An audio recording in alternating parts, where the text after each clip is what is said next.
I don't know. That's funny. I'm actually okay. Going live. You're live. Hello, everyone, and welcome to the Gravity Max live stream. How's it going on this Saturday afternoon? Look, this is the old screen. Look at that.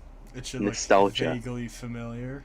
We are doing things the way we always have, but only better. Because we now have face cams. I don't think we had face cams in the first one. Yeah, that's correct. I don't think we had face cams until like season 3.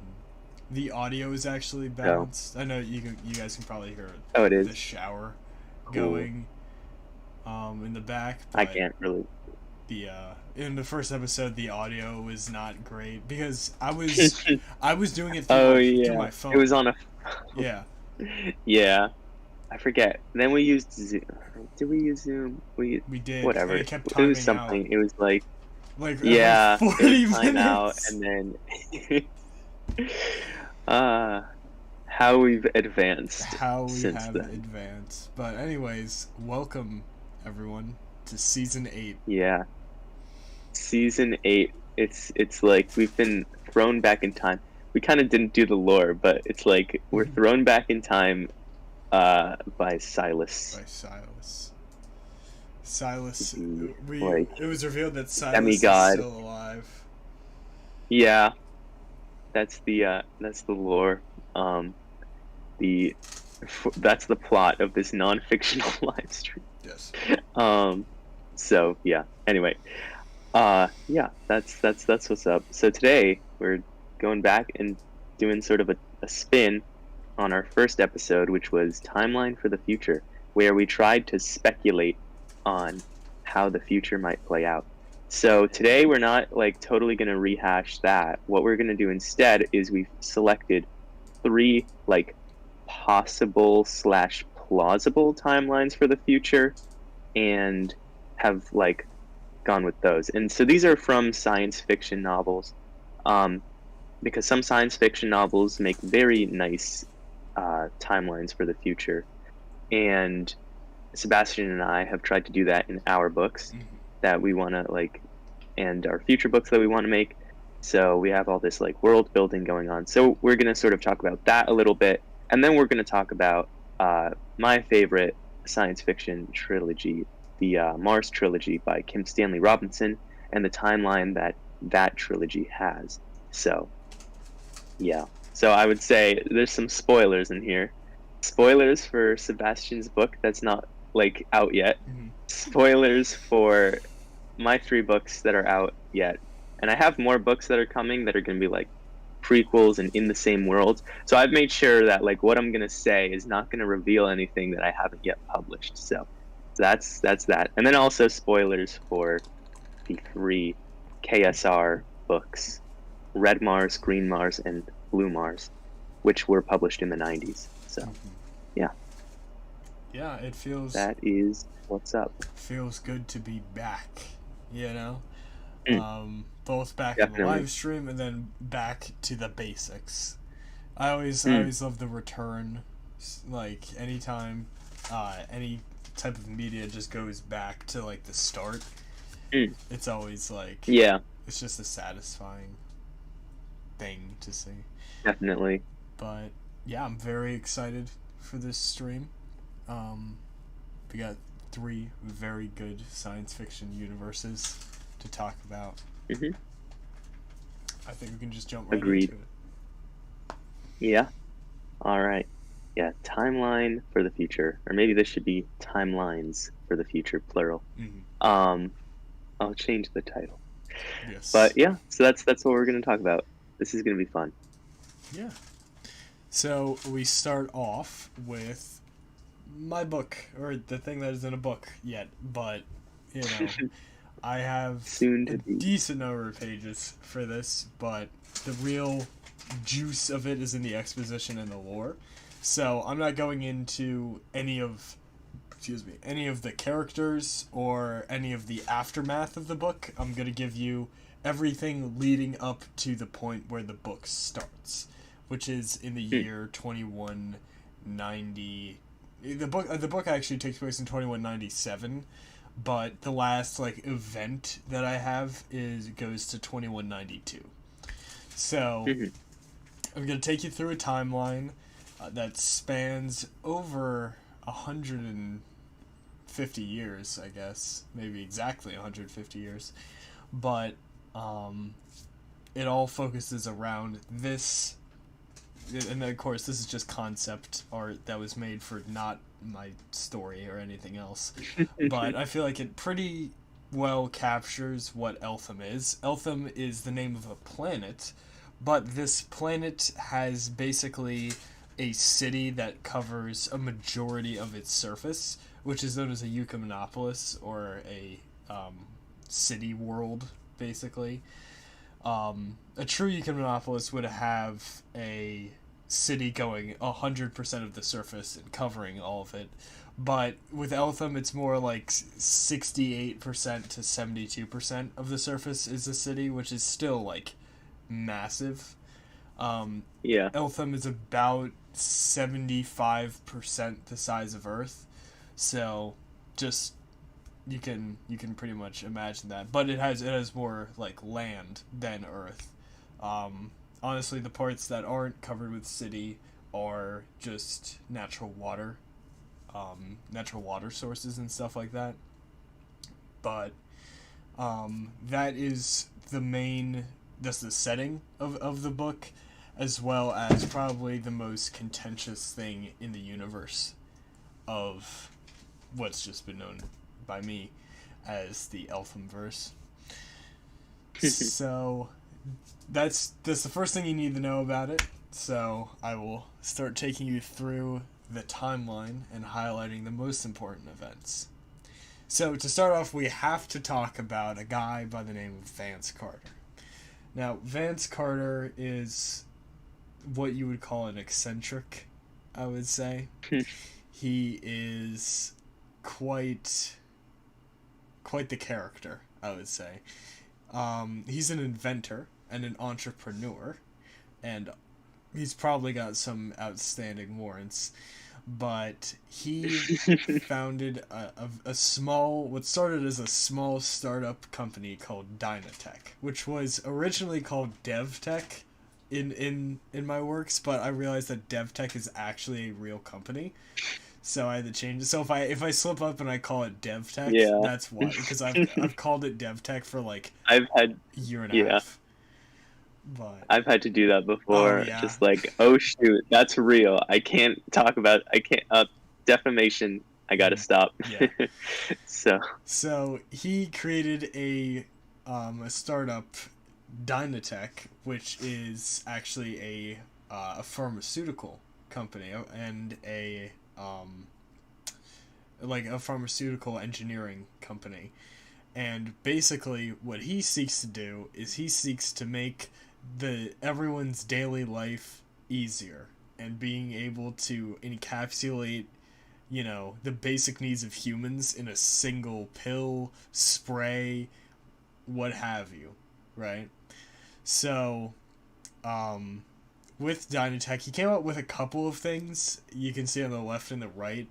The first one was Aqua Bliss, which he tried to take humanity's most basic need, water, and condense it into like a pill or a spray, so that you would just take like a small pill or just a small spray, and it would keep you hydrated for like 5 hours, like equivalent to like 3 cups of water and stuff. But that didn't sell very well, and it did incredibly poorly.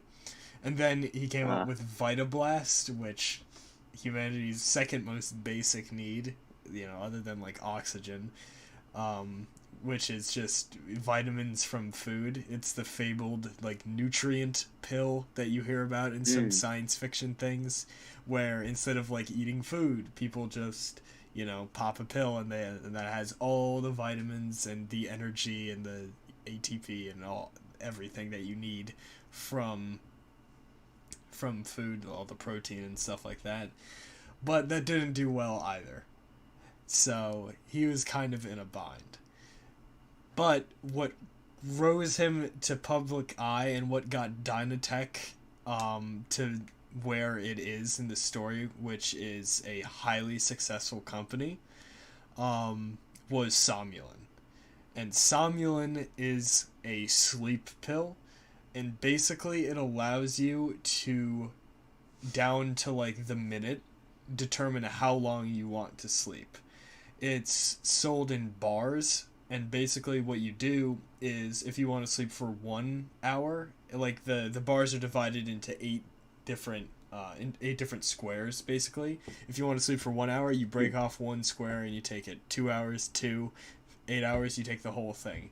And it works down to the minute. So, Vance Carter comes out with Somnolin, insomnia's worst nightmare, ever the salesman. And that skyrockets his company. And that allows him access to a couple of interesting places, and one of them is a secondary NASA headquarters that located in Houston, Texas, but not the main like mission control. It's just a secondary place. Mm-hmm. And the secondary place was constructed to better tackle the Fermi paradox, to figure out, hey, where are the aliens and stuff like that. So it was equipped with really, really good broadcast, like transmit and receive technology. So what he does, because he's allowed access in there just because, technically he is one of the top engineers in the country. So they just, and he's a celebrity, so they just kind of let him, like, check out the place, walk around, not really letting him into anywhere very sensitive or all that stuff. But Vance Carter, he's more than a little inebriated on this specific outing, and he manages to break into a restricted part of the NASA headquarters. And basically, he uses the broadcast technology and cranks it up to a level that was only in, like, beta, that the NASA engineers didn't know if they were able to transmit at that, like, force, like that transmission force, the number of hertz, like, all that stuff. He cranks it all the way up, and he grabs, basically the microphone, and he gives the universe a big ol' Good Morning Vietnam, and that ricochets out into the universe. Vance Carter gets removed from the premises, gets thrown in the drunk tank, and he goes home and doesn't think much of it. And then, First Contact in 2043. So that whole scenario happened in 2041, I think. I think it took the aliens 2 years. And then the aliens show up because they received a transmission of something. But that something was Vance Carter screaming "Good Morning Vietnam" into the most powerful, effectively the most powerful megaphone ever created. So, aliens touched down near Cincinnati, and it's kind of unclear why that happened. There might have been an error, like you would have thought that they would have gone to Houston. No one really knows why that happened, but all humanity knew is that they needed to show the aliens a better city, so they rushed them elsewhere. So that happened July 6, 2043, and immediately, and I've talked about this, we've talked about this a lot, the minute aliens, like, either we talk to them or even just we find them, we find definitive, unable to be indisputable proof that aliens exist, the idea of nationality gets so much, it holds such less water, basically, because now there's not really nations anymore, like, oh, you're Mexican, I'm American, or Chinese or whatever. It's more like we all live on Earth because now there are things that don't, you know? So it strengthens human to human ties when aliens touch down, because now everyone has something to relate to, which is the human experience.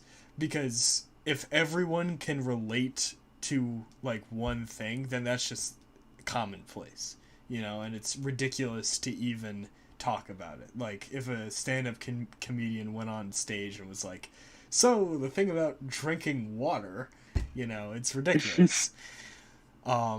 But now, because there are beings that do not have the human experience, humanity bonds together just a little bit stronger, but it's noticeable. Because in how the governments of the world are able to organize with the aliens in a way that the governments of Earth have never organized before. So the aliens, you know, after some language barriers, like big ass language barriers, a common ground and a translation technology was able to come out, and they introduced themselves as the Tetraphant. And because they were able to get to Earth without us, you know, detecting them or like knowing of them beforehand, their technology surpasses humans to an insane degree. So it is, you know, logical that the governments of the world would want to jump on this technology, but they still want to maintain peace. Which led 2 years later to the Treaty of Cincinnati, to which all humans kind of groaned that that's what the treaty was called, but in any case. Yeah, it's like, yeah, now it's important forever in history classes. Yeah. It's like, ah, no. So, the Treaty of Cincinnati, signed in 2045, had 4 main clauses. And these 4 main clauses are basically what drives the main, what will be the main book of Eltham, and any sequels, spin-offs, really anything about the universe itself derives from the Treaty of Cincinnati, and specifically these 4 clauses. So the first clause is, well, I guess these would kind of be like sections, but these are just summaries of all of them. The first section states that humans and the Tetraphant will share all scientific and medical knowledge. With the Tetraphant, because they were so advanced, obviously they didn't have medicine that would help humans, but they had medical technology that could be used to manufacture medicine that could help humans. So the world's worst diseases that were posed against humans are basically resolved or able to be treated to such a degree that they are like nullified almost. As well with FTL technology, which the Tetraphant do have. So humans are able to gain access to that. They learn many more principles of physics and astrophysics and I guess like aerospace engineering and stuff like that. There are a few things that the humans teach the Tetraphant, mainly cooking recipes, but it's a pretty beneficial relationship. The second section states that the planets of Earth and Mars will be under strictly human jurisdiction, but, you know, visa programs are set up. At this point in time, Mars has been slightly colonized. It's really only military bases, but it's been slightly colonized. But the Earth and Mars, strictly human jurisdiction. The Tetraphant can, like, visit and stay for however long they want, but they can't have any, like policy buildings or any military force on those planets. And the human jurisdiction, basically the government that presides over Earth and Mars, has to be stationed on Earth. Thirdly, the moon, or Luna, will be under joint ownership between humans and the Tetraphant. And that was very contentious, because a lot of humans are fond of the moon and the idea that you look up there and you own that thing. So that caused some unease, but, you know, eventually tensions were soothed, and the Tetraphant really used the moon as both a hub, because of its incredibly close proximity to Earth, as like more of a storage thing, but also as a storage thing for prisoners, because they turn the moon into a semi-penal colony. And I should have written it down, the name of the prison that's on it, because it had kind of a cool name. I'll look for it later. But that's the third clause, the third section, and then fourth and last, the territory of Eltham shall be under the proportional jurisdiction of its residents. Boy, oh boy, was that a mistake. They, humans and the Tetraphant came to the conclusion that this planet that the Tetraphant made the humans aware of, that had, around 30% surface water, so almost kind of a flip of what Earth is with land and water, that was almost precisely halfway between Earth and the Tetraphant homeworld. So, naturally, as the halfway point, the humans of the Tetraphant said that, we'll both have jurisdiction over this, but the reason that clause is slightly vague is because now, both humans and the Tetraphant, this is the first time they're finding a species or like life outside of their own like species and their own race, like intelligent life. Like the Tetraphant found plants and stuff, like, oh boy, but like intelligent civilized life. So obviously they postulated that, hey, there might be other intelligent life forms in the universe. So they designated Eltham as a hub and as a sanctuary planet to all races of the universe, and proportional jurisdiction. So what that means is that with the government of Eltham, they do a census. If 46% of the planet is occupied by, so 46% of the population is humans, and 54% of it is Tetraphant, then 54% of government officials have to be Tetraphant, and 46% of government officials have to be human. If they were to find a third race, however much percentage they have has to be in the government. Now, they don't specify what level, but they get, they will eventually get more specific about that as time progresses. But this effectively serves as the constitution of the universe, Nice. Definitely the most important document in the Eltham universe, and very, very problematic, especially the fourth one. And you'll see how problematic the fourth clause here gets as we progress.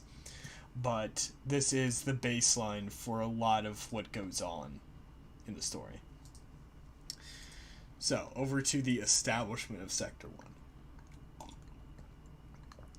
1. So, in 2047, and they're able to get there relatively quickly because of the FTL, the establishment of Sector 1, Eltham is broken up into 7 sectors. Originally, it was only supposed to be 6, but we will see why they added a 7th sector. And Sector 1 is easily the nicest sector out of anything, because this is full confidence. This is like, think of it as like 1950s America, like confidence and interest in getting to space and getting to the moon and all that stuff. It's like, because the presence of the aliens have rejuvenated people's interest in space and civilization and cooperation in the universe and all that stuff. So the Sector 1 comes out really, really nice, and it comes along really fast. So most developed sector. The sectors, you could make the argument that each of them have their own purpose. Like, if you were going to designate Sector 1 as something, it would be the governmental / business portion of the city, but that stuff is also scattered throughout the city. Because in such a big city, things just kind of overlap and stuff like that. But Sector 1 is the nicest city. the nicest part of the city rather, and it's a landmark because they have started to colonize Eltham, which is going to be this, this sanctuary planet for the races of the universe. And speaking of the races of the universe, many, many years later, after Sector 1 through 6 were built, I'm pretty sure, 1 through 6 were built, they discover another race. Arguably two races. Because they find that far off in a binary star solar system, they find two races that diverged from the same race that are warring against each other. These are the Alis. The first star that you see there is Alis Major, and the second star you see there is Alis Minor. And that's how the humans in the Tetraphant designate the two races. They each have individual names for their own race, so they're kind of pissed off about that. And as well with the implication, like if you hear that one is a major and one is a minor, it sounds like one is dominant and the other is subservient to that person. So a lot of tensions about that, but they find that these two races are warring against each other in a brutal war. Each of the star system is broken up into basically half, because you have 3 planets orbiting Alis Major and 3 planets primarily orbiting Alis Minor. And the planets differ in climate and stuff like that, and all this kind of stuff. So the people vary to a really high degree based on what planet you come from. So if you were ever, I'm telling you, if you ever see one of these people, you will know which planet they come from. It's very easy to tell. So, these bands of planets are just warring against each other. And the Tetraphant and the humans show up and they're like, what is going on, guys? Come on. So they send delegates to both sides, try to figure out what's going on. It's kind of unclear. It's like they've kind of always been warring against each other, and no one really knows. Like, it's been so long that they have kind of forgotten why they're fighting, Yeah, that reminds me of things like the 100 Years' War, where it's like Britain and France for like 116 years are fighting each other, and by the end, no one fighting the war was alive when it started. So it's like, what are we doing here? Exactly. So, yeah. So, the Tetraphant and the humans, show up to the scene. The Alis are like, we don't really know why we're fighting. And so, very, very quickly, the war ends.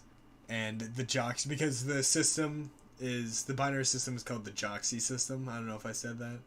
But the Joxy War ends in 2112. This is an example of a newspaper clipping. Yeah, the Daily Telegram. Yes, of course. This is a World War II newspaper. I just changed it so that it works with Eltham. But in any case, the Joxy War ends, and the humans in the Tetraphant tell the Alis, both the major and minor, about the sanctuary planet, Eltham. So, they end up constructing the 7th sector, which sucks. Because at this point in time, if you look, Sector 1 was created in 2047. They discovered the Alis in 2111.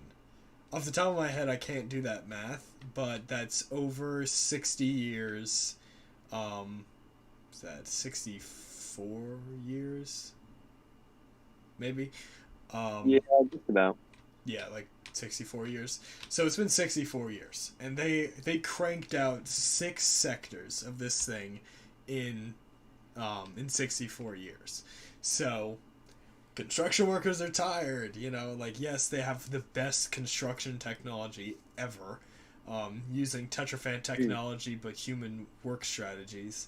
Not gonna highlight any countries here, but the manufacturing capabilities of humans are legendary across the universe. So, you know, they're tired, and they didn't want to put much effort into this, and they're kind of racist. So they meet these Alis. The Alis are a lot more tribal than the humans and the Tetrafant. They've been warring for the last God knows how many centuries, so their technology is exhausted and primitive because they were at a point where it didn't happen as much as it did on Earth, where during war technological advancements come out like back to back to back. Yes, technological advancements came out, but they were all just geared towards strictly how do I hurt people more. So that inspires fear in mainly humans, but the Tetrafant to some degree as well. So the humans primarily are very wary of the Alis, and there will be another race that will show up later that the Tetrafant are very wary of. So, but this is the humans' main grievance, main arch nemesis, even though they've never done anything to each other. But so humans play a big part into making sure that Sector 7 sucked. It's basically the slums of Eltham. Concept art is before you. And the Alis are not happy about that. They are also not happy that they got grouped into the same sector with the people they had just been warring against for centuries. You could be basically rooming next to a guy that killed your grandparents, you know?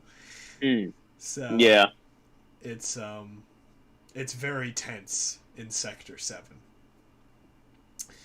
So the story continues. That was in 2112, so a bunch more decades pass, and they discover a big desert-ish planet called Kaidakar. And I'm pretty sure that is Arrakis from Dune. Nice, yeah. But they just like it. Yeah, it does. They discover Kaidakar in 2183. And what's very important about this is that they were getting very, very strange readings from the planet, as per, you know, you've seen Star Trek, and they want to investigate what's going on. But as soon as they get close to the planet, what seems to be an auto-defense system kicks in and starts immediately firing on the explorers that were trying to learn more about the planet. Now, the humans in the Tetrafant hold off on that. So just if we go back real quick, with the Alis Minor and Major coming in to Sector 7, if you remember back to the 4th clause of the Treaty of Cincinnati, it has to be under proportional jurisdiction of its residents. So now there's Alis Minor and Major. So the Alis Minor and Major are deserving of spots in the government. So first thing about that is that humans don't want to lose their job. That's a very very intrinsic thing to humans, but neither do the Tetrafant. And the second thing is that they see Alis Minor and Major as one race, which the Alis Minor and Major hate because they've been warring against each other for untold centuries. So that's also an issue, because they kind of just would they wouldn't do it like, okay, so there's 5% major and 10% minor, we need 10%, of whatever. They just see 15% Alis. And that's not the actual percentage, but humans keep trying to find loopholes. Tetrafant keep trying to disencourage the enforcement of this. Some Alis do make it into the government, but not as much as should have been there. So the Alis are also disenfranchised in that way. So, Kaidakar. They find Kaidakar. The government, which is primarily human and Tetraphan, are like, okay, auto defense system seemed automatic. We won't declare that as a hostility. Let's try and send out a diplomatic mission. And they immediately basically get back a response that's like, leave us alone. And the humans and the Tetraphan are there like they really like finding new species. You know, like the humans loved meeting with the Tetraphan loved meeting with the humans. They were psyched about the Alis. It was kind of a 2-for-1. And now they want to meet the Kaidakins, as they're known. But they're like, no, we don't care. And the government of Eltham is like, have you ever met other life in the universe? And they're like, no, we haven't, but we don't care. And they're like, why are you being that way? And they're like, red 2:45 p.m. And so the humans and the Tetraphan hold meeting after meeting about why doesn't this planet want to reach out to us? What is going on? And eventually this leads to a I guess what you could call an ideological movement in the following year, in 2184, lasting until 2186, which is known as the Crixus Campaign. And this gets into why the Tetraphan do not like the Kaidakins. But my throat hurts, so give me a sec. Yeah. Oh, I should have gotten my my Aqua Blast or whatever the hell Vance Carter came up with. Oh yeah. Oh yeah, exactly. Just take one at the beginning of each stream. That would probably be the routine. See, he was a genius in his time. Yeah. But the Crixus Campaign, so this is why the Tetraphan don't like the Kaidakins.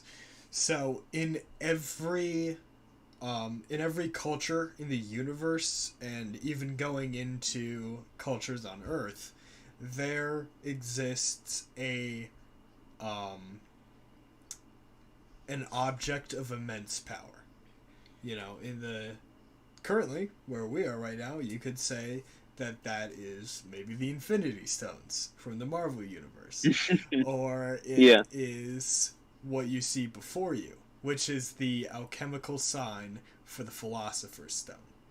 So, colloquially, the most powerful object that humans have theorized about is the Philosopher's Stone.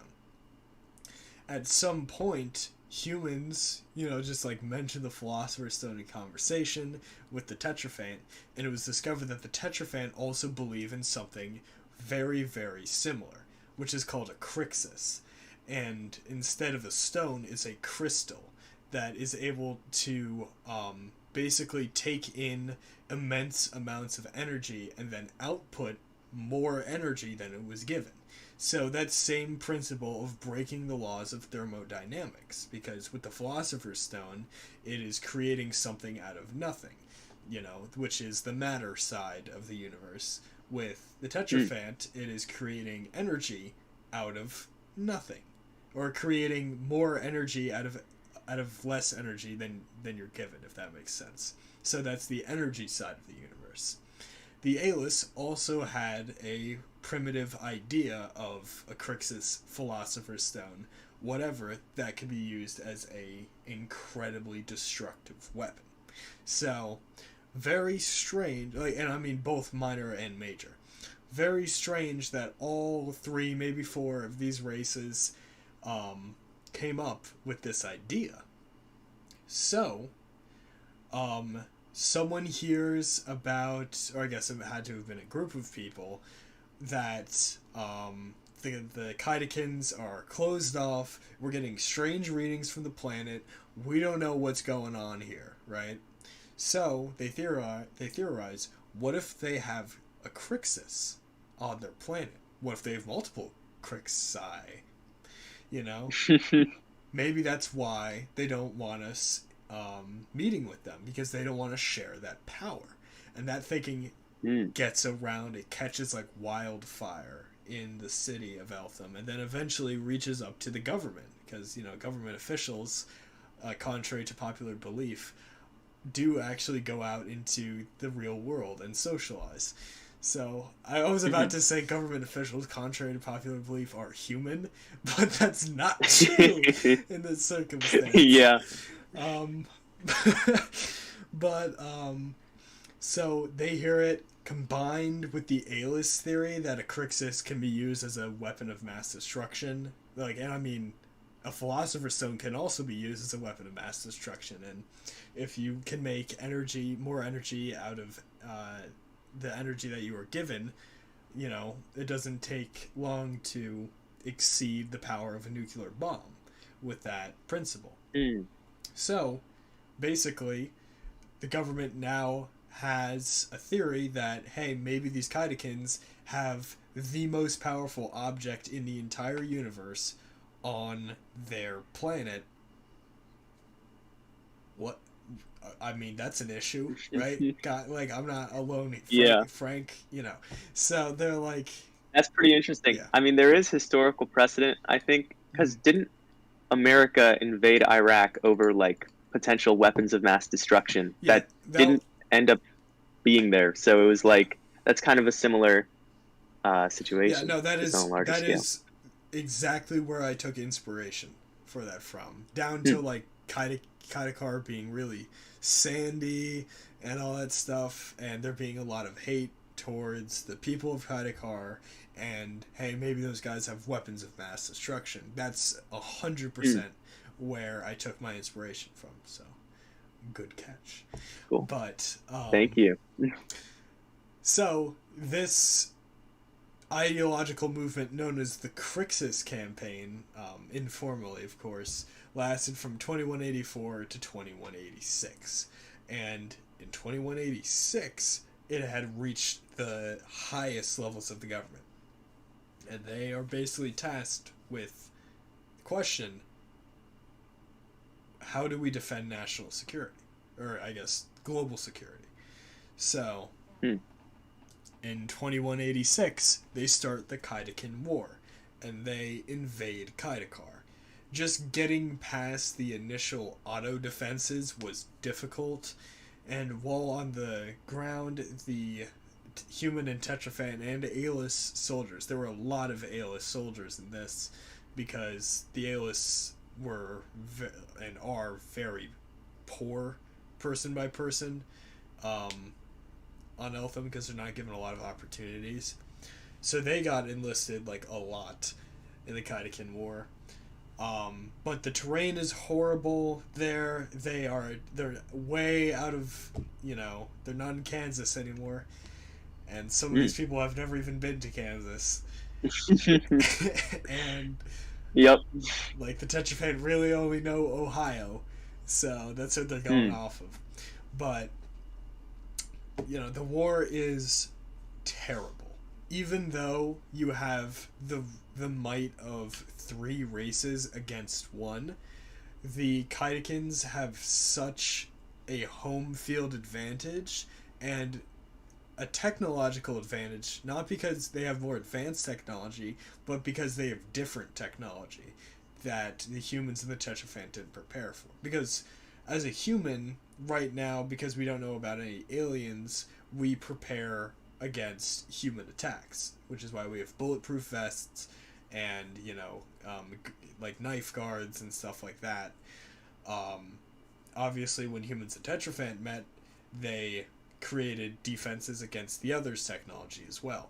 But we had never talked to the Kaidakins before. We barely knew anything about their weapons. I say we, I'm sitting on the board of directors ordering the strike. But yeah, they ran into stuff that they didn't expect. And they started getting their asses handed to them for 3 consecutive years. So, and after you hear this, do a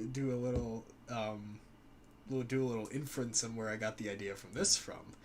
After getting their asses continually handed to them and just men and women being lost across the field, they decide to utilize this technology that's not necessarily new, but they had never really had a use for it. And it's basically it was created as a mining technology, but then here was converted into a weapon, because in 2189, and we have a GIF, and yes, it's pronounced GIF, of Kaidakar being absolutely obliterated.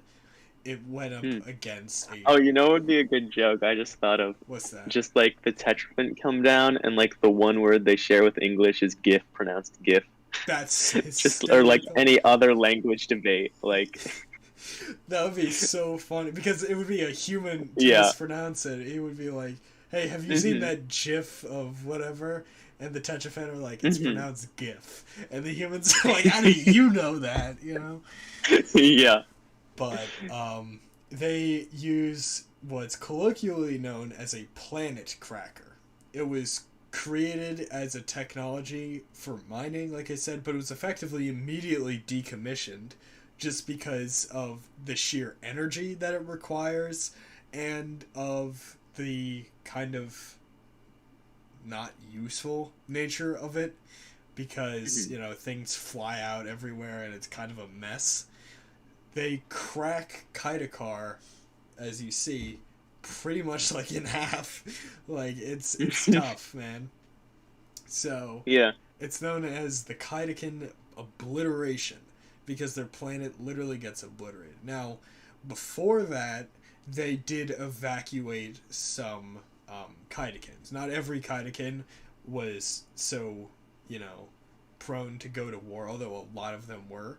So they took what they could off of the planet, the people that were willing to go, you know, mainly like the women and children of the Kaidakans, and like some men, about like 10%, 10 to 15% of their population, off of the planet, and then they cracked the planet. And Kaidakar has a couple of moons, so after they crack the planet, the war is immediately over. Because it's like if we, you know, removed Germany in World War II, the war is over. So, yeah, the moons, it's kind of like carpet bombing, but with nukes almost. Exactly. Would be like an equivalent. Yeah, my inspiration here was Truman using the nuclear option on Japan. But the moons of Kaidakar immediately surrender, and we get those people there to Eltham. So now you're talking about like 20-25% of the Kaidakan population, but that's still a 75 to 80% reduction of population. There's like it's the worst genocide ever, and it was created, and it was caused because of just fear of, hey, these guys might have like the most deadly weapon ever, and so they chose to just not take the risk and eliminate all those things. And then upon later investigation of the planet, it was found that they did not have a Crixus, Philosopher's Stone, weapon of mass destruction, anything. The planet cracker used to combat the non-existent Crixus was more powerful than the Kaidakans had anywhere on the planet. So the human and Tetrafant government is like, just like, yeesh. That's yeah, exactly. Oh boy. Is it hot in here? But they're like, so hey guys, this is my apology video. Sorry about that. Yeah, exactly. Just like, I have made a severe and continuous lapse in judgment. So they allow all the Kaidakans to stay indefinitely on Eltham. Do they put them in a nice place of, you know, the city because, oh, we just destroyed their entire planet and maybe they don't feel too good about that? No, we stuck them right in Sector 7, baby, with Ah, all of the A-list oh major no. and minor who are also disenfranchised. And of course, they didn't just stick a single race in a single sector. People move, people work in different parts of the city, and all of that. But the Eva Neo project, which is in the Tetrafant language known as Adelenchi, um, it basically is like the home relocation project, and the homes they were immediately relocated to were in Sector 7. So 80% of your population just got decimated. That's like, what? Mm. Like, if we have 8 billion people, that's basically like 6.5. It's like 6 billion. Yeah, billion. Yeah. So, 6.5 billion humans just died, and now you're stuck in some slum of an unfamiliar planet, and you're around people that hate each other, and you don't even know what's going on. You don't speak the language, you don't know the culture, you don't know anything that's going on, and they're not too happy about that. And that project lasted from 2189 to 2192.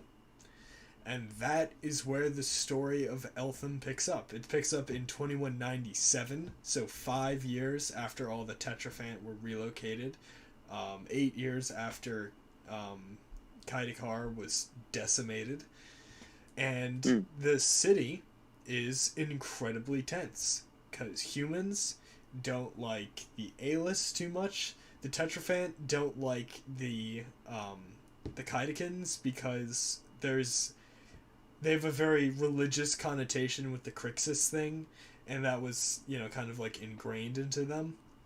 So they're still very wary of them, and they hate that the Kaidikans didn't want to collaborate because the Tetrafant love collaboration. So the Tetrafant hate the Kaidikans. Humans in the Tetrafant also kind of hate each other because they're racist. So it is a tense planet with, a massive city and crime basically running rampant. The police force of Eltham has to be a military, just by definition, because if you have however many people are on the planet, you're going to need like millions of police officers, and at that point it should just be your army, man. It's your military. Yeah. So that makes it a lot worse, because imagine if currently every police officer was replaced with a hardened military person. That sends a message of authoritarianism. So all of these layers to it, and now you got to remember, go back to the 4th clause of the Treaty of Cincinnati. The Kaidikans, they used to be called the Kaledines. The Kaidikans are now they should have a place in the government. But no one wants to give that to them. And do they even know about the Treaty of Cincinnati? Not really, because they're not given education. All of this stuff, like they have to set up like language things to them, because the Kaidic language is so, or Kadic language is so just over there. Like, sure, like all the human languages, and at the point the Tetrafant came down, basically everyone spoke English. At the point the Tetrafant came down, the Tetrafant language Adelenchi was like here. It's kind of similar to Greek, like ancient Greek, in the way that it uses a lot of prefixes and root words. But, humans were able to kind of, like, oh, I got you. Most people use translators, but there are a few, like, wine snobs, essentially, that are like, I want to learn Adelenchi for myself. And that's what they do. And the A-list languages are really primitive, so it was very easy to synthesize and get it into a translator. Kaidic is just... because I guess it would be similar to Native American languages, where words are created because of experiences. Like, interesting. Like, the word for chili would be based off of, like, the rough translation would be the thing that Kevin dropped in the office. That doesn't make any sense if you weren't there. Yeah, exactly. And that's really cool, because it's like we have pop culture references, and like if you look at like English literature, there's just a lot of allusions to like the Bible and stuff like that. Yeah. And if you had aliens, right, and you referenced like, oh, I felt like Job, they'd be like, who's Job? Like, what are you talking about? So yeah, that's pretty interesting. And that is where the story starts in 2197, with extreme racial tension, government injustice, and all of that. There are 3 characters. There is a human, an A-list major, and someone that's kind of in the middle of the two. And that's not really possible, but that's a big plot point. And nice. There you go. That is the Elthamverse. Yeah. Yeah. I just love the setting of a Eucomenopolis, because I forget how many people in population did you say? Yeah, I can get the numbers for that. Yeah.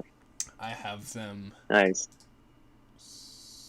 I had them. But here. Yeah, but it's like, if you think about Earth, right? Earth has 8 billion people on it, yet the majority is just like empty ocean, empty deserts, empty like fields and stuff like that. And that still manages to fit 8 billion people on it, right? So yeah, how many people are on Eltham? Okay, I broke it down by race. Oh god, like, yeah, these are in the billions. I don't know. Okay, total 450 billion. Yeah, so that is like crazy, but if you had an entire planet with the same population density of like New York City, that is what you would expect. And so it's just a great setting, because it's like, it basically like blows up a city in scale. So it's like everything that you would want to talk about a city, you can talk about it on a much grander scale. So that's just great. Thank you. So yeah, I'm excited to read more of Eltham. Thank you. Once it comes out. Yeah. But now we go over to the most legendary trilogy in literature. Yeah, so here's my books. A Truly Dead Rock, A Bottled Up Flame, and A Somewhat Odd Start. Each of these books take place in the 2100s, and so there's a lot of backstory to them, and I'm currently working on a prequel that takes place in the year 2041. And yeah, and I just love this. Like, I've just been like, over the course of like 3 years, just been adding and adding just historical events, because I mean, like, think about everything that has happened in 2020 or 2021, right? So many crazy things have happened in just a span of 2 years. Like, history can be like so rich and dense, and so I just love like theorizing about that. But yeah, so again, spoiler warning, if you have not read the 3 books, then this is going to be new information. But a lot of the stuff is like hinted at earlier. So here's the first thing. Metsovo Aster. So he is basically like the main character of this entire series, even though he is not the main character of any of the books, which is like interesting, because he's in the background, but he also very much drives the plot. And this is explicitly stated at the end of the 3rd book, but it's sort of implicit before. So basically, Metsovo Aster, right? He's, a kid our age, except like a couple years ago. So he's in like 8th grade, right? And he's just going about his normal life. And then one day, right, he like, follows a mysterious trail, like, finds a key in like a mysterious door, whatever it is. And he ends up just like falling into like a cryogenic freezing chamber, right? And so he's there, and he gets stuck there for like 180 years, and he wakes up in the year 2190. And basically he was led there by this new like company / government. I like to think of it as something like the like British East India Company, where it's like they're a company, but they've been given like a royal monopoly and charter. So it's this like organization. They figured out time travel, and they've thought, what should we do with this? And so they think the best thing that we could do is go back in time and find the world's smartest person and bring them to the future and bring a ton of copies of them to the future and like have them help us like run things. And now this is just sort of about the nature of time travel in like the physics of time travel in this book is that when you go back in time, you can't really create a new timeline. It takes a lot of energy to do so. It's sort of like gravity. So they refer to it as escape velocity. So it's like if you want to go back in time, when you go back in time and change things a little bit, you supply energy to this sort of breakaway timeline. But usually it's not enough to actually change things. So the timeline eventually like aligns with what was already going to happen. So you need a lot of energy to actually break away and create your own timeline. And so another part of the physics is that you can go back and create as many duplicate timelines as you want. And so what they do is they have this beta testing program where they bring 100 copies of Metsovo Aster from the past to the future, and they're gonna they want to train him to like help them out. And so the reason that Metsovo Aster is the smartest person is that he's the person that got the closest ever to figuring out how to do nuclear fusion profitably. So right now we do have nuclear fusion power, but it takes more energy than it actually puts out, right? So Metsovo Aster gets really close to figuring it out, but he like dies first, basically. And if you haven't noticed, this is like a dystopian government, / company. When you say government / company, I think you should immediately be like, okay, that's dystopian. So, so it's not great. Metsovo Aster and his like friends that are himself, copies of himself, they're all like not pleased. And so a few of them, this particular Metsovo Aster that we're following is dubbed Alpha 00. Like that's his like tag number, right? Like there's Alpha 00 to Alpha 99. And so Alpha 00, Alpha 01, and Alpha 02 are all like, this is bad. We got to figure out how to escape this. And eventually they all escape to their original times, to the past where they were from, and they hope to change things. Alpha 01 and Alpha 02 are unsuccessful in changing things because they're like, essentially they're too focused on sort of unimportant features. And again, it's like spoiler territory, so I don't want to completely spoil it, but Alpha 00 is the one who like had the most correct idea of time and like how to change time. And so his focus was mainly just propelling technology. And so Metsovo Aster is this background character who, he basically has a thumb drive that he like, plugged into the mainframe in 2190 and like just collected, terabytes of information, and he brought it back with him to the past. And now he has this flash drive and he uses it to his own advantage, to other people's advantage, because there's resistance in trying to change time. But he's basically, over the course of many decades, he eventually overcomes all of this resistance. And so some of the things he does are like, make money at the stock market, right? He has downloaded like the historical records of the stock market. So he basically does what they do in the movie Primer. And then other things he does are like, he finds people that were on the verge of breakthroughs and then gives them their breakthrough. So he goes to a geneticist and gives him a breakthrough in genetics. And now that's kind of spoilers for the fourth book, so I'm not going to go more into that. But then he also sees like historical events, like this next event, this is the first event, is the successful mission to Mars. Originally, in the original timeline, the mission to Mars was not successful. It ends up getting canceled because the preliminary cargo mission ends up failing. And so Metsovo Aster figures out a way to prevent that from happening. So he makes sure that the mission succeeds. And so by 2025, you've got like 116 people on Mars. And so they set up their first base. And this is basically a SpaceX colony. And so this is sort of interesting because there's a little political turmoil on Earth in the 2020s, as you may have noticed, right? This is not no shocker here, I right? noticed. Yeah. Breaking news. Yeah, exactly. Breaking news, everyone. So very quickly after, it's basically after the second group of colonists go to Mars, because you can only send people every 2 years with our current technology. So in 2027, Mars breaks away from America. It was an American territory, sort of like an international collaboration, but mostly like America. But they officially just say, you know what, we are an independent nation. And they claim like the entirety of Mars, and they don't end up getting the entirety of Mars because they're like 500 people. They can't just own a planet, right? So what happens is like a treaty is negotiated about how space operates, and the political turmoil on Earth is like resolved for now, right? So things sort of go back to normal, and now you have this independent group on Mars, and then you have people on Earth.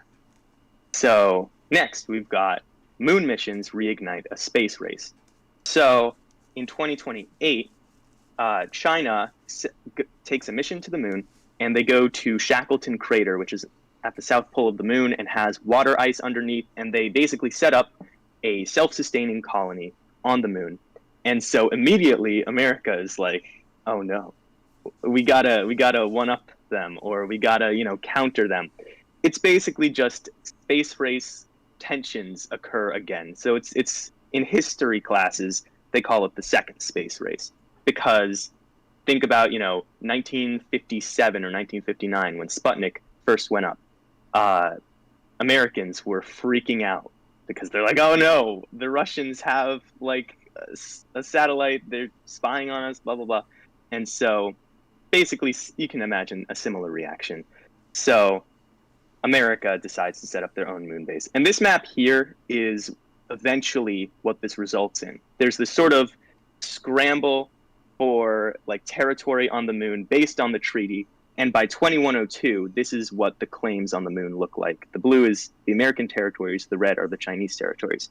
And so, so the treaty about space I'm still sort of working on what exactly it should say, but it basically prevents people from just being one guy claiming everything, right? It's that to make a proper claim on another like planet, you have to have a certain amount of people per the amount of space you're going to claim, or you need to like pay the other countries to like allow you to make the claim without the correct amount of people, right? So it's like, say you want to like claim this plot of land and it requires 100 people because of the area of the land.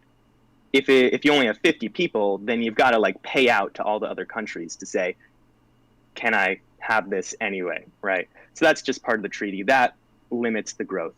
But, the moon only really grows when people actually go there. So that is something that ignites in 2028, and it just continues up until the 2050s. Just this huge, like, get as many people to the moon as possible. Congress passes bills that are like, if you go to the moon, it's like free. I'm not sure if it's going to be quite free, but things along those lines, like you get a free churro, like stuff like that, just whatever, go to the moon, free please, churro. Basically. Yeah. And so that's a backdrop here. So next you have the nations of Earth are slowly merging into like larger blocks that eventually come to be known as internations, but at this point they are sort of proto-internations. And so this is through the 2030s and 2040s. So here we have an example. This is Europe. You've got basically the European Union is the green, the newly formed Holy Republic of Europe is in the blue, and then you end up with the People's Republic of Russia in the red. So, these new sort of states that are forming and sort of coalescing. And the reason that this happens, like, historically, is that people start to notice that, the larger nations are more powerful than the smaller nations, obviously. And so a lot of people, like, if you're in, say you're a person in France and a person in Spain, you sort of realize, like, okay, if I team up with the person in Spain and sort of compromise a few of like the tiny discrepancies we have, right, in order to preserve the things that we both care about against like the completely oppositional powers, right? That's sort of what you end up. It's sort of like the main, like the causes of World War One. It's the sort of alliance structure of like, there's power in alliances. We must sort of form an alliance or like risk getting attacked, right? So that's basically happening all across the world in the 30s and the 40s. So then 2041, you have this crisis in genetics and you have a ethical revolution. And so this is basically the plot of the fourth book. This is what happens in my, in the next book that I'm going to write. But basically, there's this geneticist guy, and he did something that was quite immoral, just in terms of genetics, just without any consultation of like the scientific community, of anything about ethics. He just went and did it. And then this sort of catalyst being revealed sort of exposes that there are a lot of other scientists that are basically behaving in this like unethical way where they're just like trying to benefit themselves at any expense, right? So it's like, I'll experiment on people, I don't care, or like, I just want to make as much money as possible, that sort of thing. So in 2041, there's sort of this like conference where a lot of the scientists come together and sort of write a constitution, even though it's not like of a governing body of anything. It's more just like an ethical code, sort of like an ethical code of like a guild or something like that, where scientists sort of sort out their priorities and are like, okay, a scientist should X, right? A scientist should Y. And they sort of come to an agreement that like the point of science and technology is to improve people's lives, because like what else are you doing it for? And you're kind of a bad person if you're just trying to ruin people's lives. So, kind of common sense thing, but it takes every once in a while something crazy to happen for people to come together and formally decide that. And so, yeah, so that's a big sort of event in science. So next we have 2046, the Havoc mission to Venus. This is already something that NASA has planned, but it gets sidelined until 2046 because basically the way that it works is that the national governments of the US and China are sponsoring only lunar exploration to counter each other strategically. No one's really going to send a mission to Venus just because, there's no real strategic advantage to it. And so then the moon is where most growth is happening. Mars is growing slowly just based on the Martian country basically gathering recruits. And so then in 2046, someone decides like, hey, let's actually go to Venus. Let's set up a little thing there. But it's no big effort. It's like the main focus is on the moon because the moon is within Earth's Hill sphere. So it's not interplanetary travel like Mars or Venus. And so the energy costs are just much lower to send people to the moon. So much easier. And it's so much more strategically important at this point in time. So the governments are focused on that. So then 2047, you get nuclear fusion. So Metsobo Astor finally succeeds in this timeline. He takes because he's basically getting a head start, in the future, as he like learns about the history while he's been like kidnapped in the future, he basically finds out everything that his past self took his entire career to learn. And so when he goes back in time to start his career again, he's ahead. And so this time he actually invents commercially viable nuclear fusion in 2047. And that really ramps up the space race for another few years. Just huge pushes to the moon, just getting a lot of people to the moon using this fusion power. And other important things about fusion power is that, so fusion power is extremely powerful. One of the sources of fusion power would be helium-3, like that would be your fuel source. And you need to go to the moon to get helium-3. It's very common there. So it's sort of a self-enforcing like feedback loop of people going to the moon and nuclear fusion. It also is able to basically dominate every other energy source in cost effectiveness. And so there's no more use of like fossil fuels or nuclear fission or even the renewables, because it's just nuclear fusion is just that powerful. And it produces pretty much no waste products. It's really like insignificant waste products, and it's a lot safer than nuclear fission. I've probably talked about nuclear fusion in more detail before, but yeah, it's basically like the wonder energy source. It's just great. So Astor is very happy about that.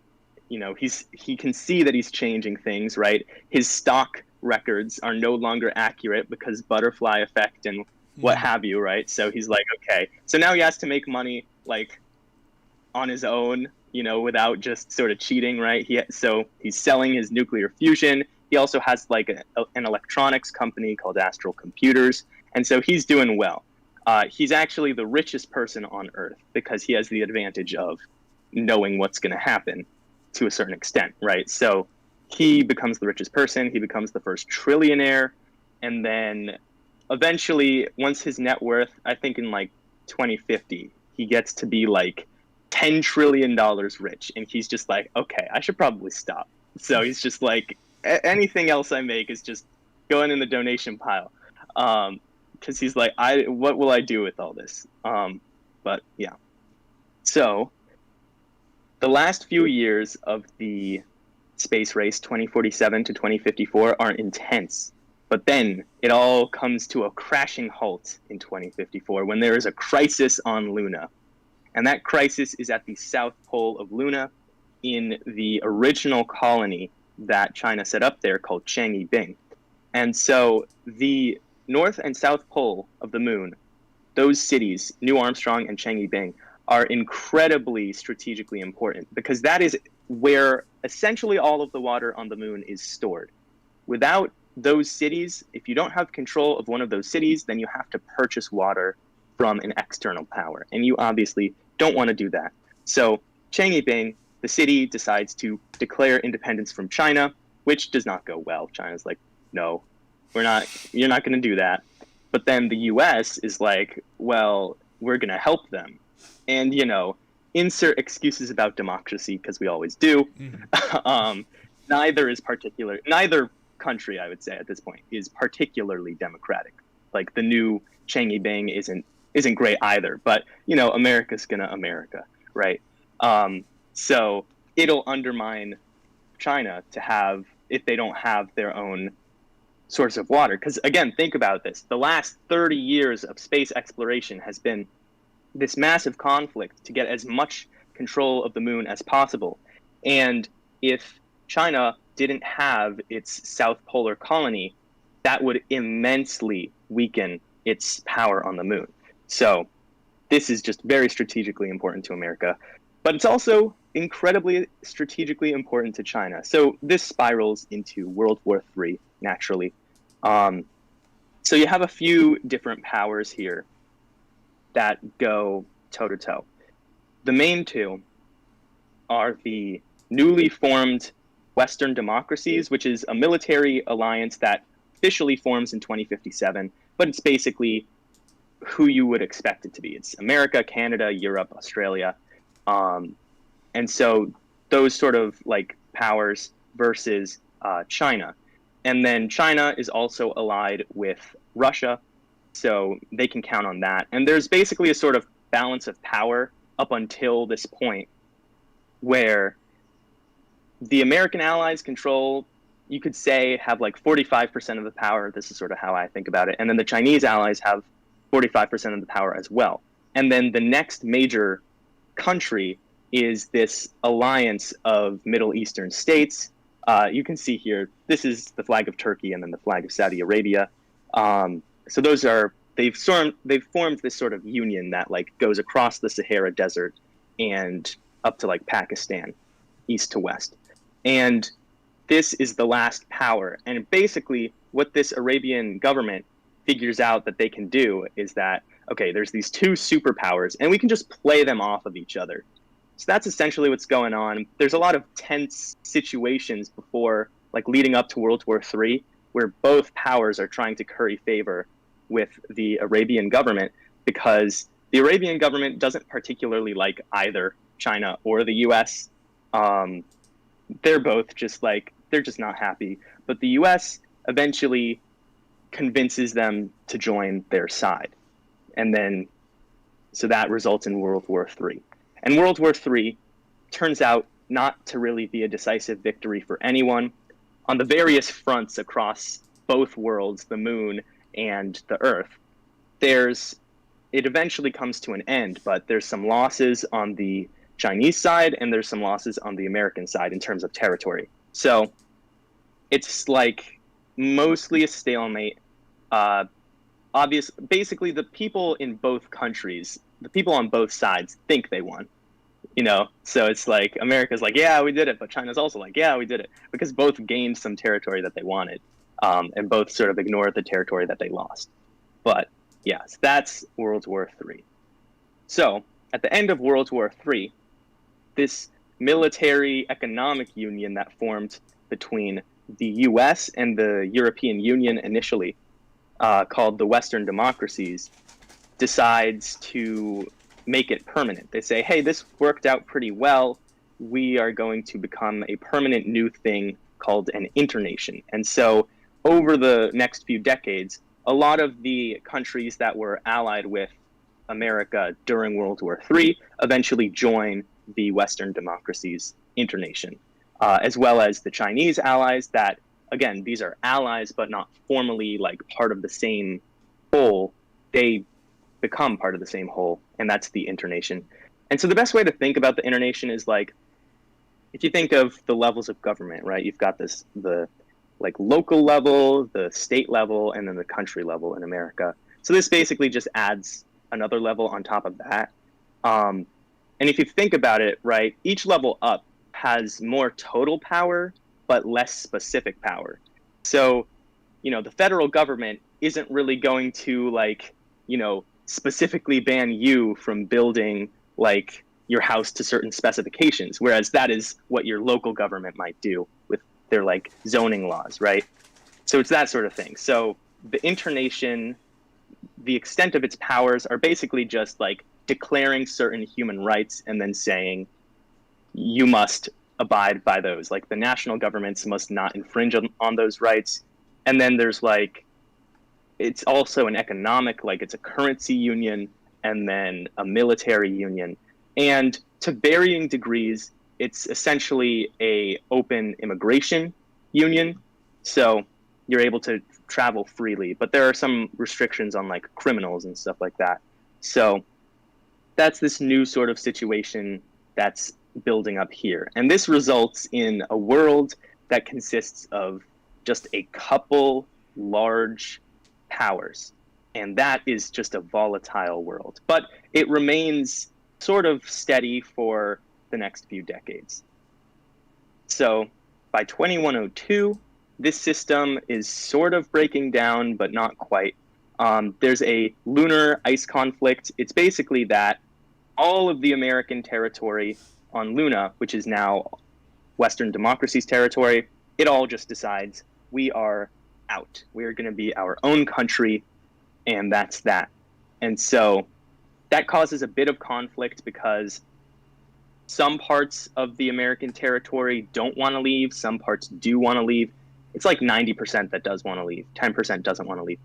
But the Western democracies decides just like not to intervene because it's too much of a hassle, essentially. They're like, it's just not going to be worth it to hold on to the moon. It's no longer strategically important. Travel times are getting easier to Mars and Venus. And Venus is, at this point, the main focus for the Western democracies. So what happens during this conflict is that shortly after, nanotechnology is invented on Venus. Although if you've read the first book, you know the true story behind that, right? It's that it was this technology that was created in 2042, spurred on by Metsovo Astor.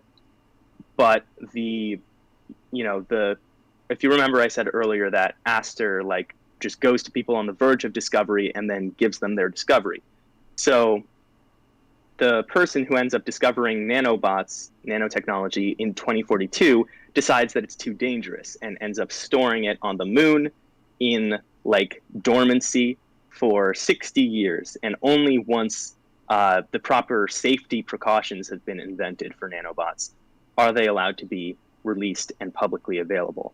And the release of nanotechnology causes a huge boon in construction and medicine. So construction and medicine are the main two things that are benefited by nanotechnology, because nanotechnology, there are these tiny robots that are able to disassemble and self-replicate quite easily.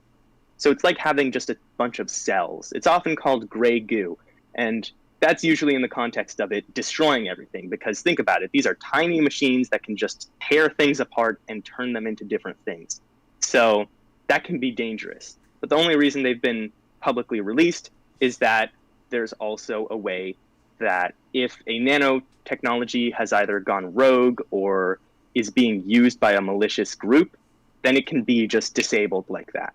So that's like fine, right? Like not much bad is going to happen now because the proper precautions have been put in place.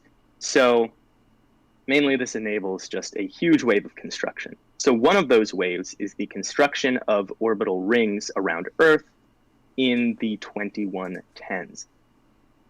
So look at this thing. This thing is just magnificent. It's beautiful. About 6 of them are constructed in a period of 20 years, and they are just powerful. So there are 3 like low altitude ones that are only about 100 kilometers above the Earth's surface. So they're just on the boundary of space, and each is about a mile thick and then wraps around the entire planet. And so like cities are built that are on top of these structures. And orbital rings, I've talked about them elsewhere, so I don't want to go too much into the technical specs, but it makes it incredibly easy to get stuff from Earth into orbit. So it's just great. It's wonderful. However, right, it's more like 3 of the orbital rings are owned by the Western democracies, and then 2 of them are owned by the Chinese alliance. So there's tensions there. There's still tensions, 60 years later after the war.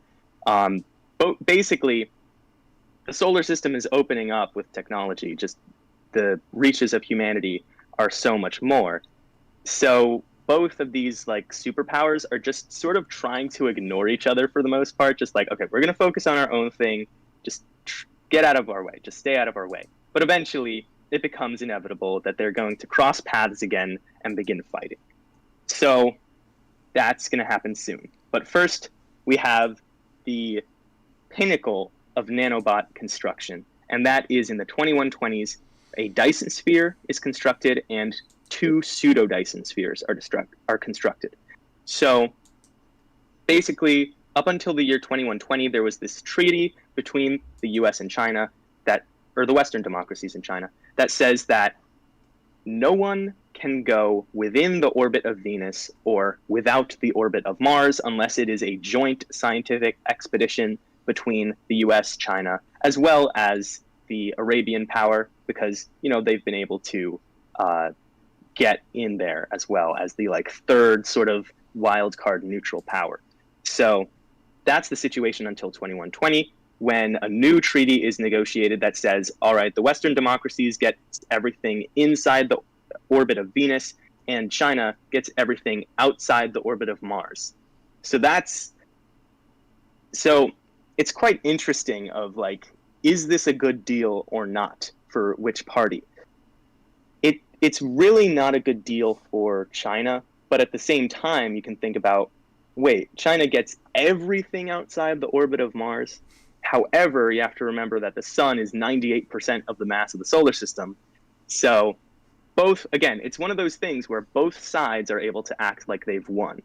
And so over the course of 10 years, the sun is basically shelled around with these concentric rings that make a giant sphere. And these rings are orbiting the sun within the orbit of Mercury. Mercury has been almost entirely disassembled, so rip Mercury. That's just like, it's disassembled for parts, basically. And so then Jupiter and That Saturn is the are, theme yeah, of the live stream. We always talk about how Mercury gets decimated. Mercury gets murked. There's no need for the Mercury. It's just, although I've been reading this book 2312, right, by Kim Stanley Robinson. It's another KSR book, and a lot of it is like the main character's from Mercury, and I'm like, I shouldn't cast Mercury aside so easily. But it's the most convenient source of like metal for building something like this, right? But anyway, Jupiter and Saturn get shelled in basically giant fusion factories, just floating in the atmospheres of these planets, sort of like this picture on the right.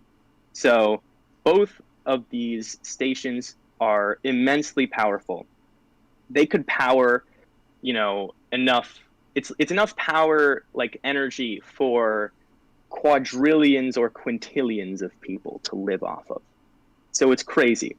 It vastly exceeds the needs of humanity in the 2120s, but the reason it's made is, again, it's just to counter the other power. And it's like, okay, we got to build this as fast as possible so that the other guys don't build theirs before us and have an advantage. It's sort of like the race to a nuclear bomb during World War II. So the next event here we've got is the System War of 2131, which, if you've read the second book, this is when the second book takes place. And basically, because of the immense power that the two like megastructures have, much of this war is just fought by towns or cities being destroyed by distant laser fire. So the pseudo-Dyson sphere around Saturn basically directs all of its fusion energy, instead of its, both of these Dyson spheres, all the Dyson spheres are being used to power colonies around the solar system, right? And that's all well and good. But then Saturn, for whatever reason, and this is like a historical mystery, which I will leave up to interpretation, the Chinese powers will forever claim that this was an accident. And then the American powers will forever claim that this is done on purpose. And that is that all of the energy output of the Saturn pseudo-Dyson sphere is directed at Washington, D.C., and Washington, D.C. is just obliterated like it would be in Independence Day. This is where that picture's from. So, yeah, that is quite a problem. But you must remember, this would be like someone nuking like Sacramento or Albany or Tallahassee, because they're unimportant. The U.S. Well, it's not entirely unimportant. It's still pretty important, but it's not the capital of the internation of the Western democracies that America is a part of. But it is the capital of America, the country. So the president gets killed, and America's super pissed off, and America is the most powerful member of the Western democracies, so they have a lot of sway. Again, sort of like California or Texas. If Texas really wanted something done, or California really wanted something done, then they have more ability for that to actually happen than Rhode Island does. Or Wyoming, right? Like, they're not going to have much say in the like larger entity of the internation. So in retaliation, the Dyson sphere directs all of its energy at the dwarf planet Ceres, which is the capital of the asteroid belt, and that is Chinese territory. And so that is then just obliterated Death Star style. Well, not entirely. It doesn't like explode apart, but it basically gets vaporized. So it's just a hot ball of like molten rock and plasma. It's not going well. So that is a very destructive, but it's a very quick conflict, because it's like a conflict fought with nuclear weapons, except the places that don't get nuked don't have to deal with nuclear winter. So it's not like a totally apocalyptic scenario, but for the individual places that do get laser beamed, it is quite apocalyptic, as you can imagine. So that happens. And because the sun has so much more power and energy than the gas giants do, the result is that the Western democracies wins this conflict, so they have more of a claim to a victory. Whereas World War III, it was sort of like, who can say who really won that one? But the Western democracies, you could say, are the decisive victors here. And so part of the treaty that gets done here is that some of the Western provinces of China are absorbed into either the Western democracies or the Arabian power. And so I was sort of thinking of like Treaty of Versailles style thing going on here. So you can sort of imagine that. So China is not pleased at all. But that's on the back burner for a second because a new technology emerges, and that is the technology of syncs and Theseans. So this is basically a result of the nanotechnology being used in neuroscience. So at this point, they figure out how to use nanotechnology to scan and encode a human mind in a digital format. So a sync is a person that has been synchronized to the cloud, essentially, right? And the way that works is that they're injected with nanobots at their brainstem. And what the nanotechnology does is it looks at a neuron, figures out everything that neuron was doing, and then mimics what that neuron was doing. And so one by one, they self-replicate and go through the brain. And a person can be conscious for this entire process and not notice anything different about them, other than that they don't feel as like human, like tired, right? So it's like if you're really tired and then your brain's injected with robots, now you are a tireless robot and you're like, oh, okay, I feel fine now. Or if you're in pain and then you get injected with these robots, you're like, oh, okay, I'm fine now. So a lot of people end up having their brains turned into like digital brains that are much more durable and like able to survive. And now this is sort of in book 3. If you, for instance, this is like a side character. If you are climbing Ascarius Mons on Mars and just die, right? If you have a synchronized brain, then you will essentially survive because now you are a robot. And then we get to Theseans. So Theseans are basically like when you back up your phone to the iCloud and just keep a copy, just dormant, right?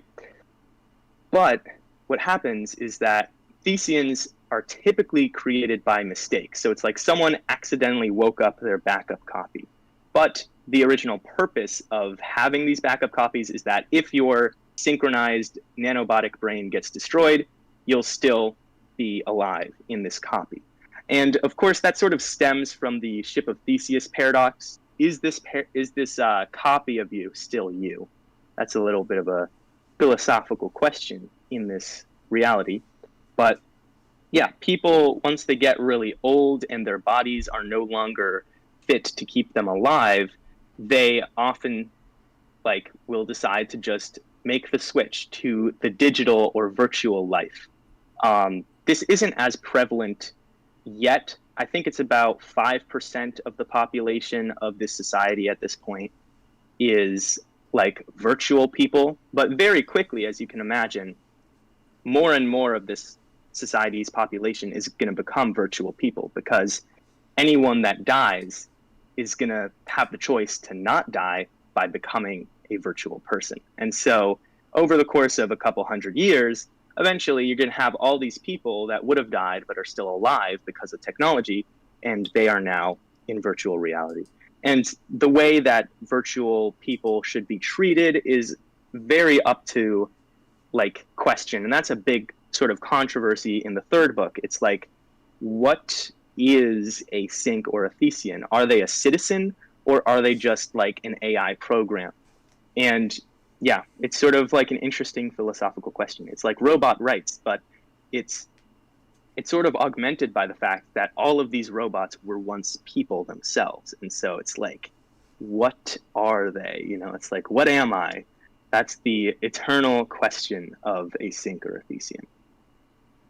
But yeah, so then we get to 2154, where there's the Second System War, or the Chinese Rebellion, because it isn't much of a like war being fought out, and the result is that more of the Western Chinese provinces are absorbed into the other two powers, and that's essentially that. It's like a quick conflict, and it's just basically this continuous struggle where the like diminishing power of China is just never pleased with the situation. Basically, after 2131, China's never pleased with the situation again, because they're like, you know, we once were we were the other world superpower, and now we are not. And that is just, they're not pleased with that, because at this point, the Arabian power has essentially become the second strongest superpower. So, you know, that continues to happen. So then we get to 2190, and this is the invention of time travel, or really it's Metsovo Astor revealing to the public, hey guys, I'm not dead, because he died in 2097 and uploaded his mind to a computer and like went underground. And that Thesean version of him is called Astor 1. And again, he's sort of like a proto-Thesean, because the mind uploading technology in 2097 wasn't where it is by the 2140s. And so another philosophical question here is, how much is Astor 1 actually Metsovo Astor? If you ask Astor 1 that, he will say 100% for sure. But anyway, Astor 1 comes out and is like, hey guys, I'm not dead. I've actually been alive this whole time, and I've been working on creating time travel, or really perfecting it, because time travel already existed, and that's because the world as you know it since 2019 has just been my doing. So it's obviously a bombshell, right? It basically changes everything. So I have not really done a lot of development on the timeline past this point. You know, there's a pre-2190 and a post-2190, and they are very different. So that is the big like conclusion of the third novel. That is the big reveal, that this world has been created by Metsovo Astor as like an alternate version of the true timeline that occurred, which was this dystopian timeline. And Astor is thoroughly pleased because he's happy with the way that things have turned out. He's like, yay, it's not really dystopian anymore. Wouldn't quite say utopian, but for quite a few people, it is essentially utopian. Say that you are a person living on the Dyson sphere, right? Because of the Dyson sphere, basically lowering energy prices to zero, you know, the Dyson sphere created a huge surplus in supply, right? And just the way that economics works, that causes massive deflation. At this point in the future, currency isn't measured in dollars, but it's measured in picos, being picocents, which is 1/trillionth of a cent. And that's because of just how much surplus has been created by the Dyson sphere. Again, it's an economy that could support hundreds of quintillions of people, but instead it's only supporting a few billion, you know, like 16 billion people. So that just creates a huge sort of change in how economics as we know it works. And that is called post-scarcity. So this is a post-scarcity economy since the 2130s. So huge paradigm shift then. But again, the release of time travel and the exposure of all of history as Metsovo Astor's handiwork is this essentially huge reveal of the 2190s. And it's just, everyone's like, that's interesting. Oh, and I also forgot to mention, but all around this time, ever since 2131, there have been missions to other star systems going out. And so these missions to other star systems were operating under Einsteinian relativity. But by 2190, when Matsuo Astor reveals that time travel is possible, he also reveals that Einsteinian relativity is not correct. And so, not entirely correct, just in the way that Newtonian classical mechanics has been revealed to be not entirely correct, even though it works for most purposes. So eventually, and I guess I'll go into here, 2200s, 2300s, and beyond.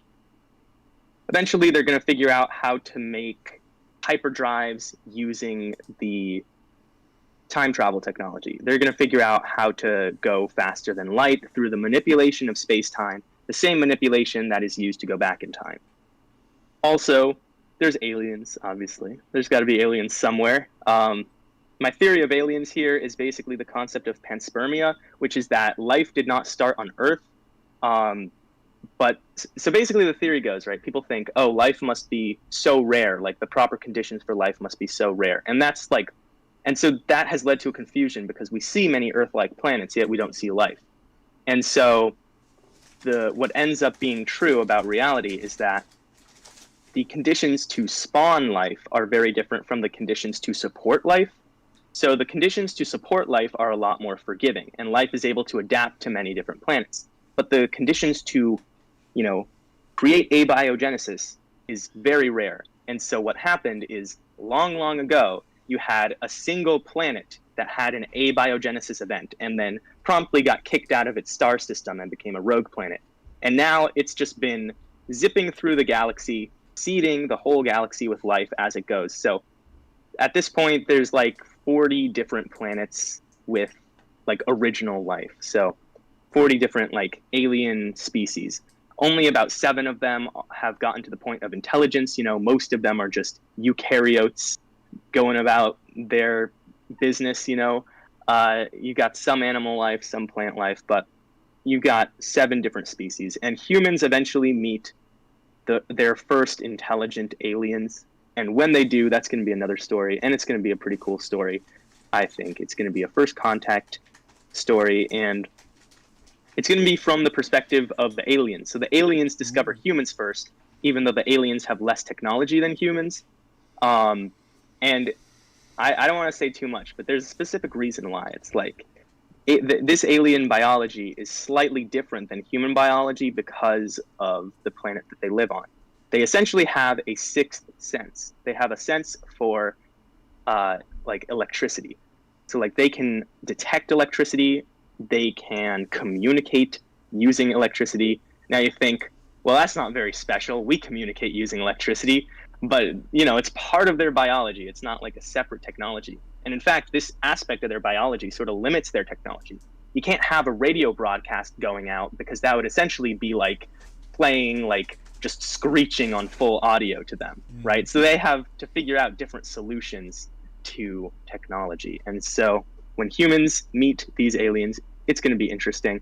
Then also to the right, you've got just full virtual reality, because when a person dies, it's like you could theoretically, if you really wanted to, like have another body like 3D printed. You know what I mean? Like you could have the organs recreated and you could implant yourself in a new body.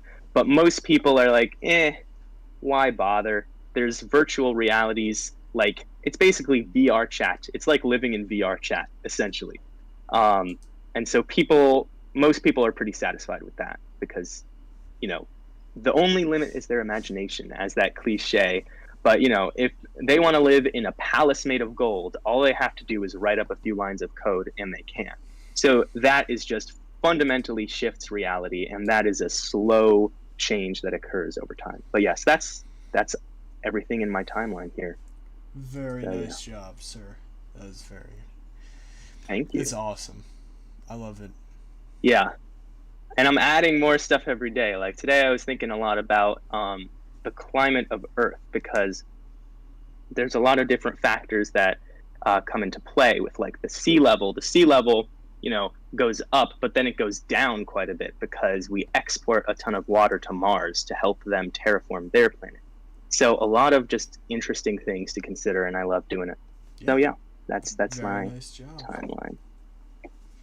Thank you. So next up, we've got the Mars Trilogy by Kim Stanley Robinson. These are my favorite books. And they have a pretty comprehensive timeline of the future. This book series was written in the 1990s, and I just love it. It's great. So I'm just going to get started. So we start with the first Mars mission, which Robinson predicted would take place in 2020. So I'm just going to put that on the table there. In terms of where we are today, hopefully we're almost there. So this Mars mission, also spoilers for all these books again, this first Mars mission is just a group of 4 people, and they go there and then come back to Earth. So this right here is John Boone, who is the first man on Mars. And the first thing he says as the first man on Mars is, "Well, here we are." And I think that's funny. So, yeah, no poetic one small step for man. We were talking about it before. Like, it's gonna get less and less poetic the more we discover stuff. So, like, the first man on Mars might be like, "Well, here we are," and then the first person to enter the Venus atmosphere will be like, "Stub my toe," like stuff. Exactly. Getting, like, more and more. Just exactly, because it's like the moon was the first other world that we stepped on, so of course that's momentous, right? But then what about the second and the third? What about the 100th, right? What about the 100th star system inhabited?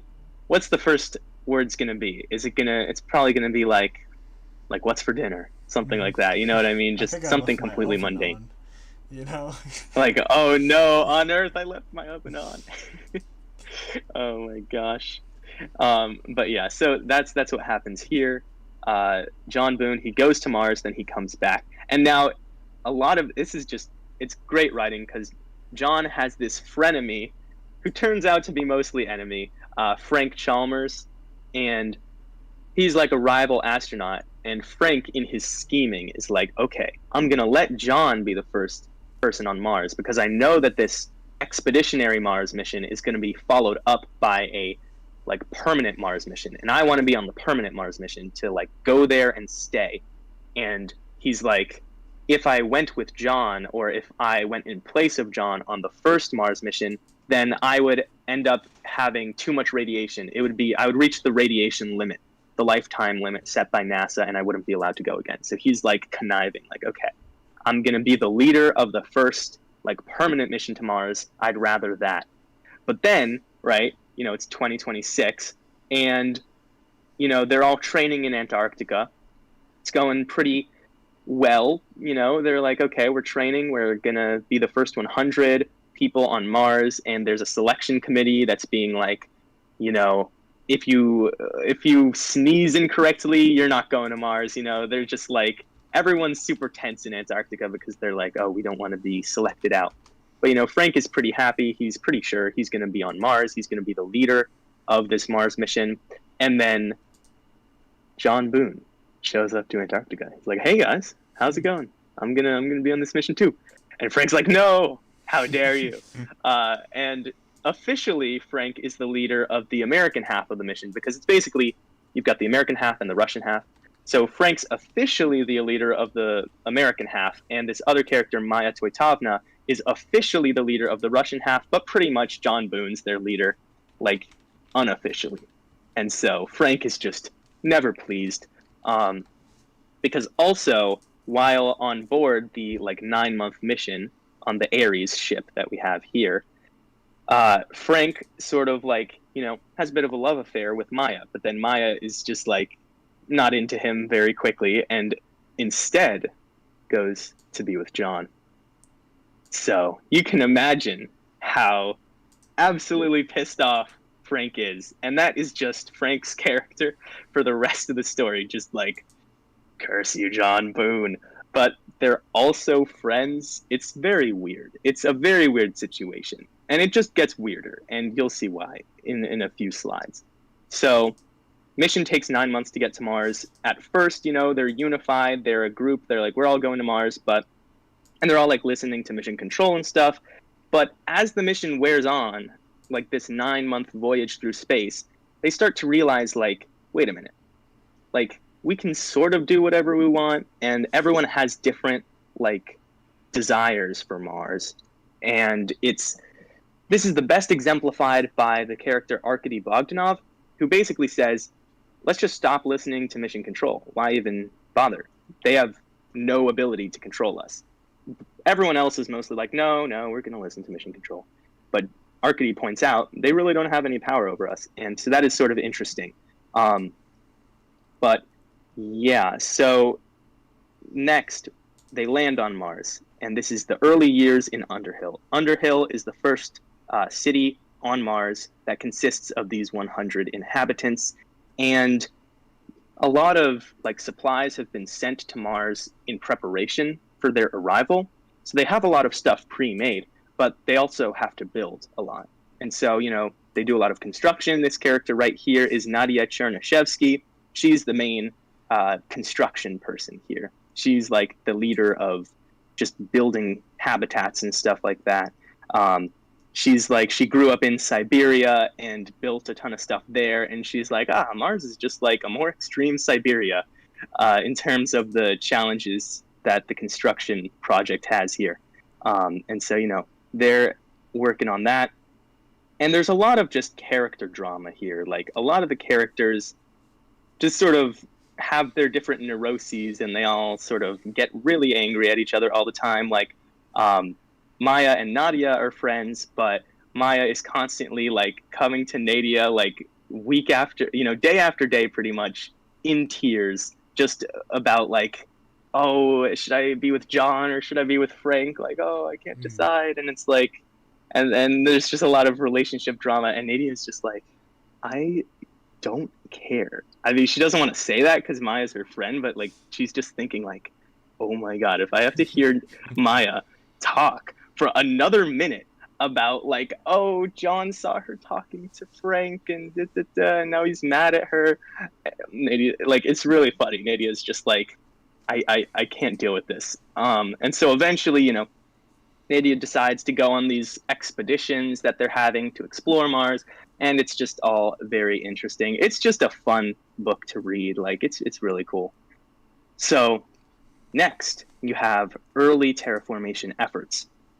And here we have two characters that become very relevant. You have Anne Claiborne and Saxifrage Russell. And Anne Claiborne is basically, she is a red. So she says, we should not terraform Mars. We should have as little impact as possible on its environment. We should just explore and collect scientific data. And she is a geologist, naturally. So she really cares about the rocks there, and she doesn't want them being damaged. So that sort of makes sense. Then Saxifrage Russell is this like physicist turned just like Renaissance man who's just sort of like into any science that's going to advance terraformation. He's like, at first he's like, terraformation by any means necessary. We're gonna, as fast as possible, as soon as possible, and as complete as possible, we want Mars to be livable for humans. So he represents the green position. So you've got those two just constantly bickering. And yeah, it's funny. Sax in the first book is very like robotic, but in the next books, he becomes, he's my favorite character, I would say. In the second and third books, he's a fun character. Him and Nadia are my two favorite characters. So they are pretty cool people, in my opinion. But in the first book, he's more like robotic.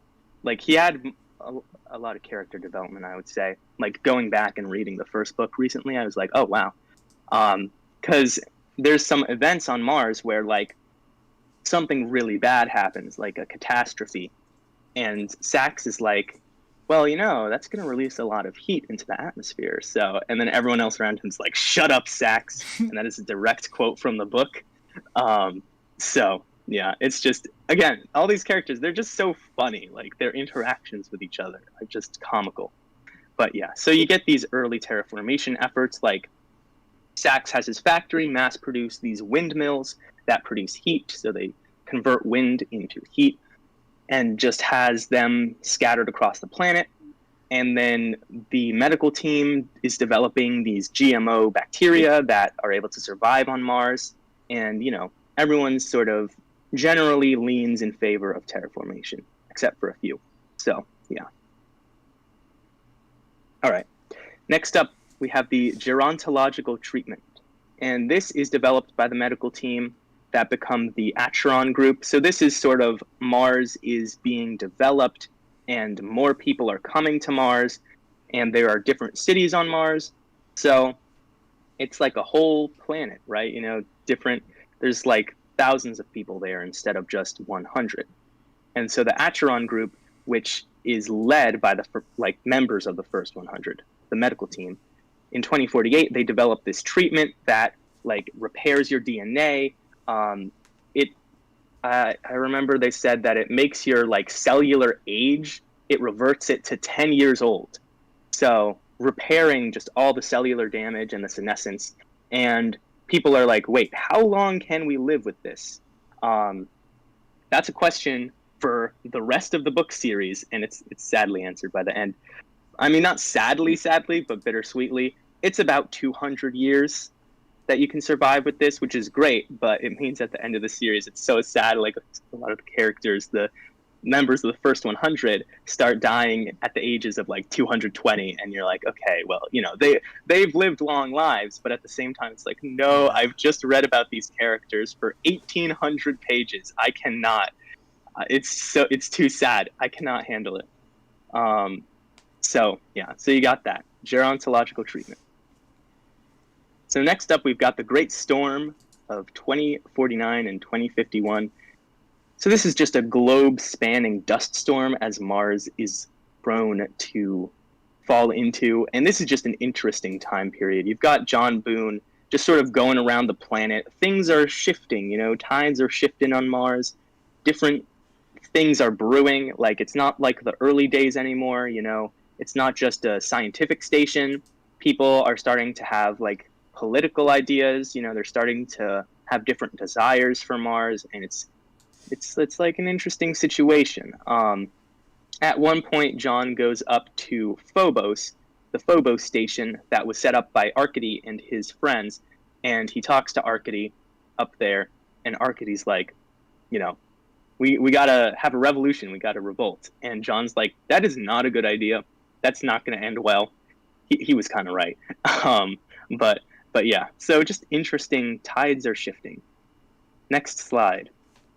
John Boone assassination, 2056. John. This is very, yeah, I know. This is very sad if you read the book out of order, because in order, this takes place in the first chapter. So I feel like that sort of softens the blow. It's a sort of, like, I don't know, it's that format where the first chapter of the book is like in the middle of it, and then it goes back to the start and goes through. So this is like the least spoilery thing that I'm talking about right now, funnily enough. But yeah, this assassination of John Boone is essentially coordinated by Frank Chalmers. So basically, the Arab settlers on Mars like really don't like John Boone because John has been like hostile toward them. And so Frank basically one night in this city, he's like talking to one of his friends, and Frank's much more closely aligned with the Arab settlers. And he's talking to like one person, and he's like, you know, something has to be done about John Boone. Like, he doesn't say it explicitly, but he's like, you know, John's gonna like totally mess with like everything that the Arabs would want. You know, he's like, oh, John's totally just gonna write you out of the treaty. And there's like being a renewal of the Mars Treaty. And he's like, yeah, it is a shame. It's quite a shame that that John Boone is gonna do that. And so then this guy Selim is like, maybe I shall just walk over here. And yeah, John Boone is assassinated. It's not like in this picture, though. Instead, he's basically hit over the head and dragged out into the like farming dome, and the farming dome has an atmosphere of just carbon dioxide for the plants. Oh God. And so, yeah, so John just is left there to suffocate and die. So very sad if you have not like read the book in the order it was presented, but in the order it's presented, you're like, wait, who's this guy? Oh, he's dead now? Okay, whatever. Because this is in chapter 1. But anyway, yeah, this is pretty sad because the full impact is really realized once the story comes around again. Because you're like, oh, shoot, John Boone, in being like the unofficial leader of Mars, he was the only one that like pretty much everyone on Mars respected. Like, no one's going to listen to anyone else more than they are to John Boone. And so with the death of John Boone, it's sort of like the death of any possibility that this whole Mars tension thing is going to be resolved peacefully. So it's very sad. It's very sad. But yeah, next up, 2059, Mars gets a space elevator. So this has been in the works for a while. During the Great Storm, Mars goes up to Pavonis Mons and talks with Phyllis, who is another member of the First 100, and just, she sucks. Everyone hates Phyllis. Fuck Phyllis. Phyllis is like, Phyllis. Everyone hates Phyllis, even more than like Frank Chalmers. Like, Phyllis is meant to be the main antagonist here. So she's like, basically from the beginning, she's just in it for the money for Mars. So like, there's this, she's also a geologist, but she's not a geologist in the sense that Anne Claiborne is, like, oh, the rocks, they tell the history of the solar system, it's so beautiful and like enriching. Phyllis is like, there be gold in them hills, you know. She's just Martian prospector lady, and so she's all about the profits. And so that's why she wants to build the space elevator, to make it much easier to sell Mars's resources back to Earth and turn a profit. And so the space elevator is constructed on top of Pavonis Mons, which is a beautiful place for a space elevator. It's one of those great coincidences of the universe that one of Mars's tallest peaks just so happened to be exactly on the equator. Mysteries of the universe, but yeah. So space elevators have to be built on the equator for the most part, and so having this elevation, just, it's great. It's wonderful. So space elevator. A lot of more people are immigrating to Mars now, and the town directly beneath the space elevator is becoming super crowded and super like rife with discontent. You've got strikes and all that sort of thing. And Frank Chalmers is trying to like calm down the situation because he's still the leader of the American half, right? So he is now like the US Secretary of Mars. And so he's like trying to like calm things down, and the situation gets out of hand. 2061, we've got World War III and failed Martian Revolution. This isn't the actual map of World War III in the books, but this is just a map of potential conflicts in real life. These books, they're called the Mars Trilogy. So Earth, for the most part, takes a back seat. So it's sort of like bits and pieces you hear about, right? There's a ton of little wars on Earth that spiral into big wars.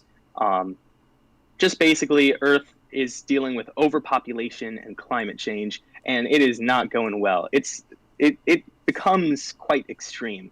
I'll talk about that a bit more later, though. So it's also a failed Martian Revolution. A ton of different towns around Mars say, we're independent. And then quietly, the UN like management just hacks into their life support systems and just presses the off button, and then the entire town just dies. And so, you know, this is what John was sort of pointing out from the start, and then Nadia like talks about it a lot as it's happening. She's like, this is so stupid. You are not going to gain anything from this. Frank Chalmers also tries to calm things down because he's like, this is not going to end well for the Martians, because it's very easy to destroy a Martian town. You've got a lot of these towns that are basically under air tents, and so all you got to do is pop the tents. Another very sad death in this book is the death of Arkady Bogdanov. So he's in his, revolutionary tent town, right? And then what happens is one morning they notice like, the oxygen level is slightly raised here to 40% of the atmosphere instead of 20%. Why is the life support system Yeah, slightly. It's not really noticeable unless you were to actually look at the life support That's systems. fair. And you're like, huh, this is strange. And like, why are the life support systems like this? They didn't like set off any alarms, which they should have. This is kind of confusing. And then they hear a pop from overhead and everything catches fire. At 40% oxygen in an atmosphere, human skin is flammable. So, not good. Not good. Everyone just gets like burnt to death, including Arkady. And so, No, yeah, not Arcadie. yeah, it's very sad. Because then Nadia finds Arkady, and Nadia and Arkady were like a couple. And so they're like, so Nadia's like, oh no. It's bad. The Martian Revolution gets quite bad. The space elevator is destroyed during the Martian Revolution, so that did not get to live very long. That space elevator, it gets like the top part of the elevator gets detached from the cable, and so what happens is the top part just is launched out into space, into like just out into the solar system. Thankfully, Phyllis was on it, so you don't have to deal with her for the rest of the series, which is quite nice. But the entire cable falls down and wraps around the equator twice and just like destroys everything. It's quite a like catastrophic event. And Anne Claiborne is very worried because her son Peter was on the space elevator. Anne and Simon are a couple, and so they have a kid. So Simon's just another geologist, and so they're like, "Uh-oh, Peter." Peter survives though, like crazy fluke. He survives. He like jumps out of the space elevator with a group of other people that were on an elevator car with him, and then he's like, "So I'm just now going to like float in space until I run out of air and die, aren't I?" But then he gets picked up by these like two girls that have like stolen a space shuttle essentially, and so they're like, "Hey, what are you doing out here? You want to come inside our space shuttle? Like, you want in?" And he's like, "Yes." And they're just like, "Okay, we're gonna go down to Mars now." So that's good. Frank Chalmers ends up dying, which like he kind of deserves that. But some of the first 100 members, basically someone on Earth sends the order to just like kill all the first 100 members because they have too much political influence on Mars, and we just want them gone. And so a lot of them end up getting killed. But the ones that do survive escape to the South Pole, where previously, like way at the beginning of the book, the farm team in Underhill, so like 10 people out of 100, just one night just like vanish. It's like, where did they go? What happened to them? They went to the South Pole and built a town for themselves, and so that's where they were living. And everyone else in the first 100 is like super pissed off at them at first because they're like, why did you abandon us? But then they're like, oh, you saved us. Like having your town here saved us, so thanks. And it's like a hidden colony, so yeah. And that's the end of Red Mars. Then we get into Green Mars. Green Mars, there's a bit of downtime where the first 100 are just sort of living in their underground colony, and they're just like all like sort of, they don't know what to do. They're just like, man, this kind of sucks. But then things start happening. Another space elevator is built in the exact same spot. So there you go. Another space elevator. So more people are immigrating to Mars again, stuff like that. Then Mars gets more sunlight in 2101. A device called a soletta is put into like orbit, or really I think it's at the first Lagrange point between Mars and the sun, and that basically focuses the sun's light like a magnifying glass so that Mars gets more light. Saxifrage is very pleased with this. He's like, yay, more sun, that's good for the terraforming process. So then in 2104, there's the Dorsa Brevia Conference, which is like all the surviving resistance groups from the first revolution meet up at Dorsa Brevia, which is down here in the southern hemisphere, and sort of like try to come to an agreement, because all these different groups have completely different ideologies. You know, some of them are Reds, they are anti-terraforming, and others are like strongly green. And it's like, how could we possibly work together to, you know, overthrow the group of people from Earth that are in control of Mars. And they have a hard time, but they talk and they eventually come to some compromises.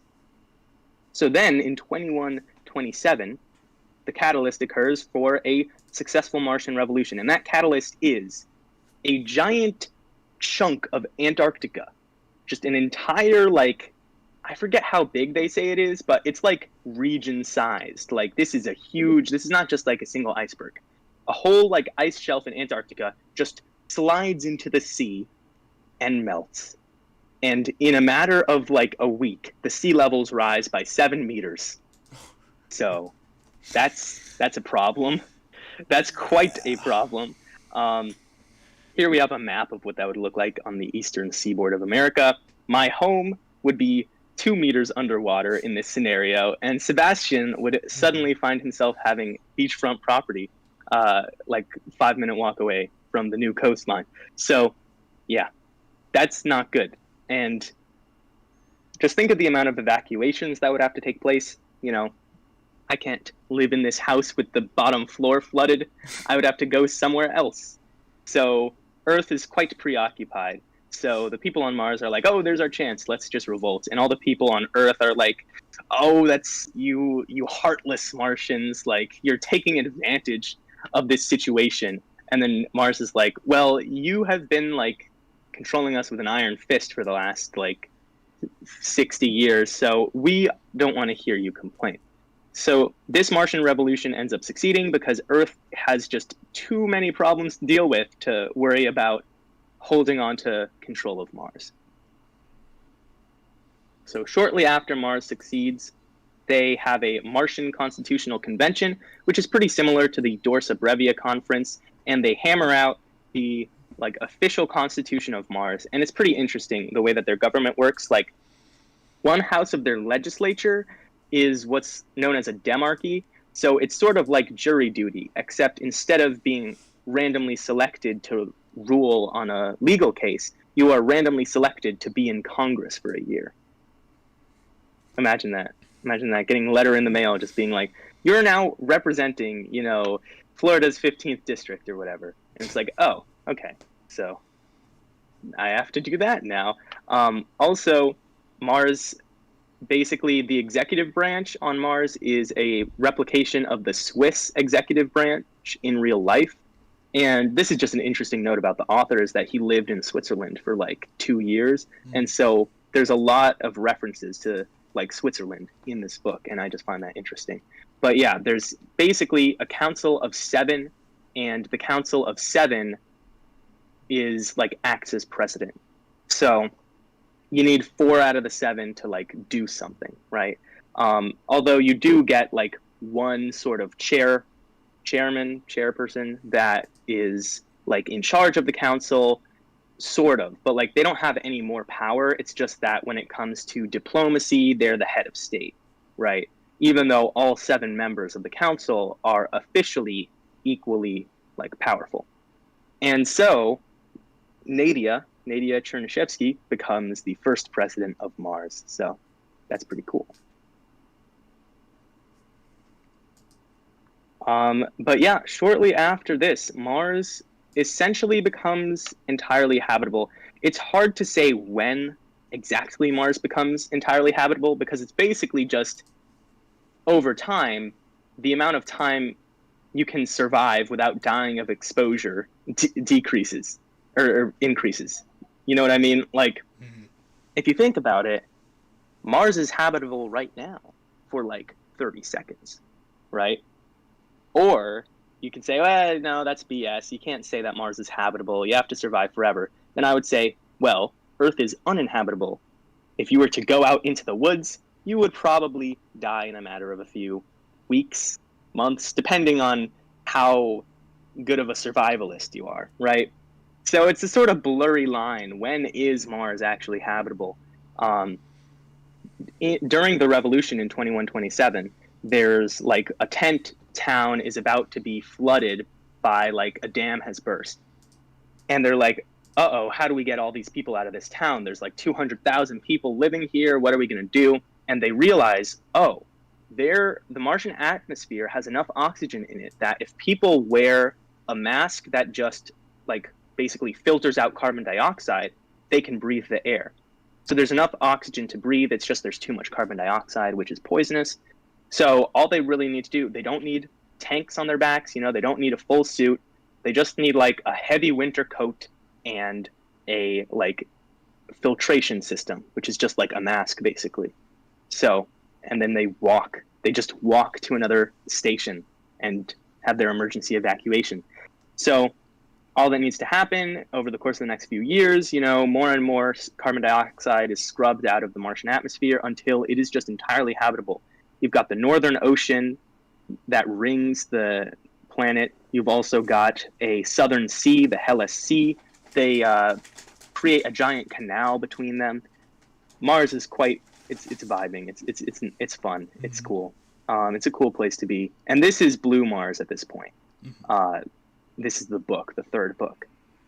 So a lot of stuff happens, a lot of political, you know, kerfuffles, right? Just whatever, you know. But people are generally happy at this point, you know, like Mars is doing pretty good. Just a few things to work out. So in the 2190s, Mars has a conflict with Earth over immigration. So people are basically just, you know, making their own rockets and landing. Like they're just coming to Mars and landing when they weren't allowed to. And this is because, you know, the Earth is still in crisis. I mean, the sea level is still 7 meters too high. And people are still like, oh, it's overpopulated and everything sucks. And so people are just trying to get to Mars, like if they can. Like they're just desperately trying to get to Mars. So, and Mars, the Martians aren't very happy with this because the new people like aren't adopting like the Martian culture, and so they're bringing with them like old ways. And so the people of Mars are like, what do we do about this? Some of the people say like, look, Earth is in a crisis, we got to help them out as best we can. But then the other people are saying like, it's basically just the immigration debate today. So I'm not going to go into that too much because you can probably extrapolate, right? So yeah, that's occurring. And so then there's a third Martian Revolution in 2212, but it's a much more peaceful revolution where it's basically just a lot of the Martians that are dissatisfied with the way that the government is operating, including the surviving members of the first 100, are like, okay, we gotta sort things out here. Let me tell you what I think we should be doing. So all these people just air their grievances, and so then Mars changes just a little bit. Then, finally, early 2200s. Oh, very sad. No. Yeah, the deaths. Deaths of the first 100 at the ages such as 213, 227. They're very old at this point. Like, bro, I didn't even read the book, and that made me sad. I know, right? It's so sad. It is devastating after. Each of these books is 600 pages long. And so, the first time I got to the end of the series, I was like, no, I can't take it. No, it was so sad. Thankfully, Saxifrage and Nadia like don't die before the book ends because like they're my favorite characters. Also, Anne doesn't die before the book ends. Although she basically like right at the end of the book, she like experiences like basically like imagine that it was like a heart attack, right? But she feels like her chest like contracting, and she's like, oh no, I'm about to have a heart attack. But then she's just like, not today, and just like continues about her day. She just wills herself to not have a heart attack essentially, but it's presumed that she's gonna die in a few days. And so all of these first 100, even the ones that survive to the end of the novel, aren't going to live that much longer. And so that's basically the gerontological treatment. Once you get past the age of 200, you're basically liable to just spontaneously die, just a total system shutdown. And it's just completely perplexing to all the scientists. They have no idea how to stop it from happening. They try, but there's just no hope. People don't get revived from it either. Like it's no defibrillators working. So it's just like, I mean, think about it. You're 220 years old, right? Like your body has got to be taxed in one way or another. And so, everything dies, right? At this point in time. So, yeah, the gerontological treatment doesn't last forever, unfortunately, as much as we would love it to, because these characters, the members of the first 100 are basically millennials. Like, if you look at when they were born in the 1980s, and some of them in the 70s, some of them in the 90s. So it's like, it's pretty amazing that they get to the year 2200 and past it, but it's also just very sad that they die at the end of the book, a lot of them. It's like, oh, I've been with them for 1800 pages, and now it's like, okay, well, oh well. But yeah, I don't know. I can't fully describe it. You should really read the book, because there are details I left out. It's just such a great book series. I love it. It's my favorite. It's really like the inspiration. It was the inspiration for me to get into like this future history kind of thing. That's what Kim Stanley Robinson calls it, future history. And so I've been calling it future history too. It's just fun to like think about. I guess we could go to final thoughts actually, because that's basically what I'm saying here.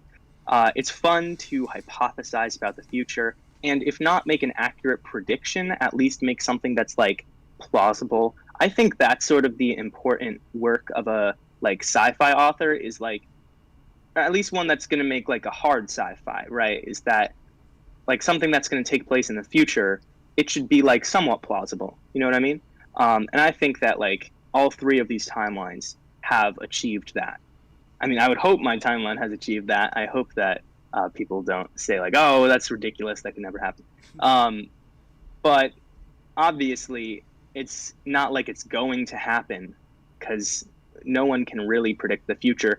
And also, I first came up with like my timeline. I first started working on it in like 2019, right? So since 2019, some of what's happened in the timeline does not correspond with what actually happened anymore. And so I'm like, For instance, the first mission to Mars in my timeline gets there in 2025, but now it couldn't happen until at least 2027, because a preliminary cargo mission is necessary, and that has to be 2 years earlier. So that would be launched in 2022 in my timeline and get there in 2023. However, that mission, Elon Musk, CEO of SpaceX, has like pushed it back. So he said, no, now the cargo mission is going to be in 2024, and then the mission to Mars is going to be 2026. Interestingly, that would line up with Kim Stanley Robinson's like Mars colonization mission 2026. It'll be the same transfer window. So we'll see if we get people to Mars by 2026. I would be quite pleased with that scenario in real life. But yeah, predicting the future is very tricky. I would say impossible, I would argue. I don't think it's possible to really truly predict the future. You can predict things like, you can draw a force diagram for this little like Rubik's Cube thing here and be like, okay, I know that when I release it, it is going to fall to the table. I know how long it's going to take to fall to the table, because I know how far above the table it is. Like, there's a lot of stuff you can do with physics to like really predict things accurately. But when it comes to history is just a whole different beast, because there's just so many different factors. You got to think of, it's basically like, history is like the confluence of all the different sciences together. You got to think about geography. You got to think about technology. You got to think about psychology, sociology, astronomy, like what is space like? What resources will it provide? That's what Red Mars deals with a lot. Like the Mars Trilogy deals with how going to Mars will affect Earth, sort of, but it's mostly about Mars, but it's like it has ramifications for Earth and how Earth reacts to it. And so the future is just so hard to predict because of all these different possibilities in all these different areas of science. So like, to be someone that can truly predict the future, you would have to be like Leonardo da Vinci and understand like every single science in existence. You know what I mean? Because you have to know like how human psychology works. You would have to know how like group sociology works and anthropology and just every other ology that exists. So yeah, predicting the future, you can do it plausibly, but you're probably not going to be correct about it, is what I would say. So Yeah, but you don't have to be correct to make a good sci-fi book. You just have to like have something that like the reader can follow, that's logically consistent, you know? But yeah, that's my final thoughts about all this. Yeah. 3 interesting stories, you know? Mm-hmm. Very, very surprised that we were able to get that all in our usual time limit, or Yeah. time length. But yeah, I'm looking forward to. I read Mars a little bit, but I definitely want to go back, reread that, and then finish off the series. You know? Yeah, it is just so great. It's like, yeah. Now I'm reading this more recent book by Kim Stanley Robinson called 2312, which he wrote in 2012, and it has like a similar future, but it's sort of revised. It's sort of revised from what actually happened in the Mars Trilogy. So like since 1997, when he like finished Blue Mars, Robinson has obviously in those 15 years, whatever he's seen of history has made an impact on him to say like that it's going to turn out differently. So that's just an interesting comparison to make between the two books. Robinson has a lot of books. Like I have like I bought a ton. Like I bought like 5 physical copies of his books just when I was at Barnes and Noble a few weeks ago. I've got Aurora, I've got New York 2140, and I've got 3 Californias. So it's pretty great. I would recommend.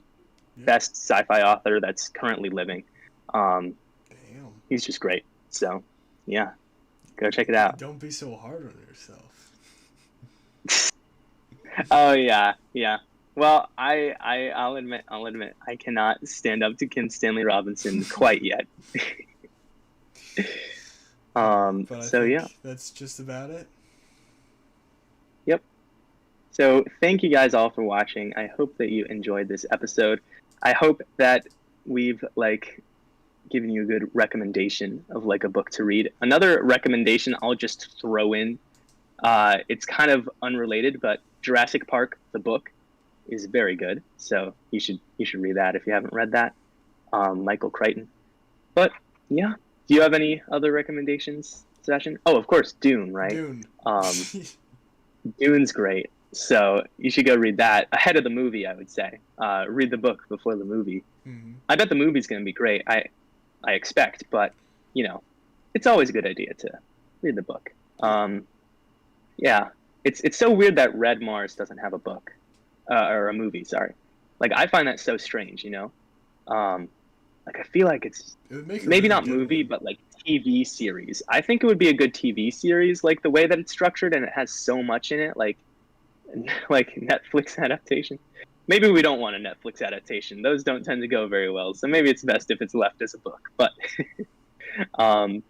yeah, very fun, very, very great. So yeah, in summary, go read something. Go read something fascinating to you. That's what I would say. Something that engages your imagination. So yeah, that's all I have to say. So thank you everyone for watching.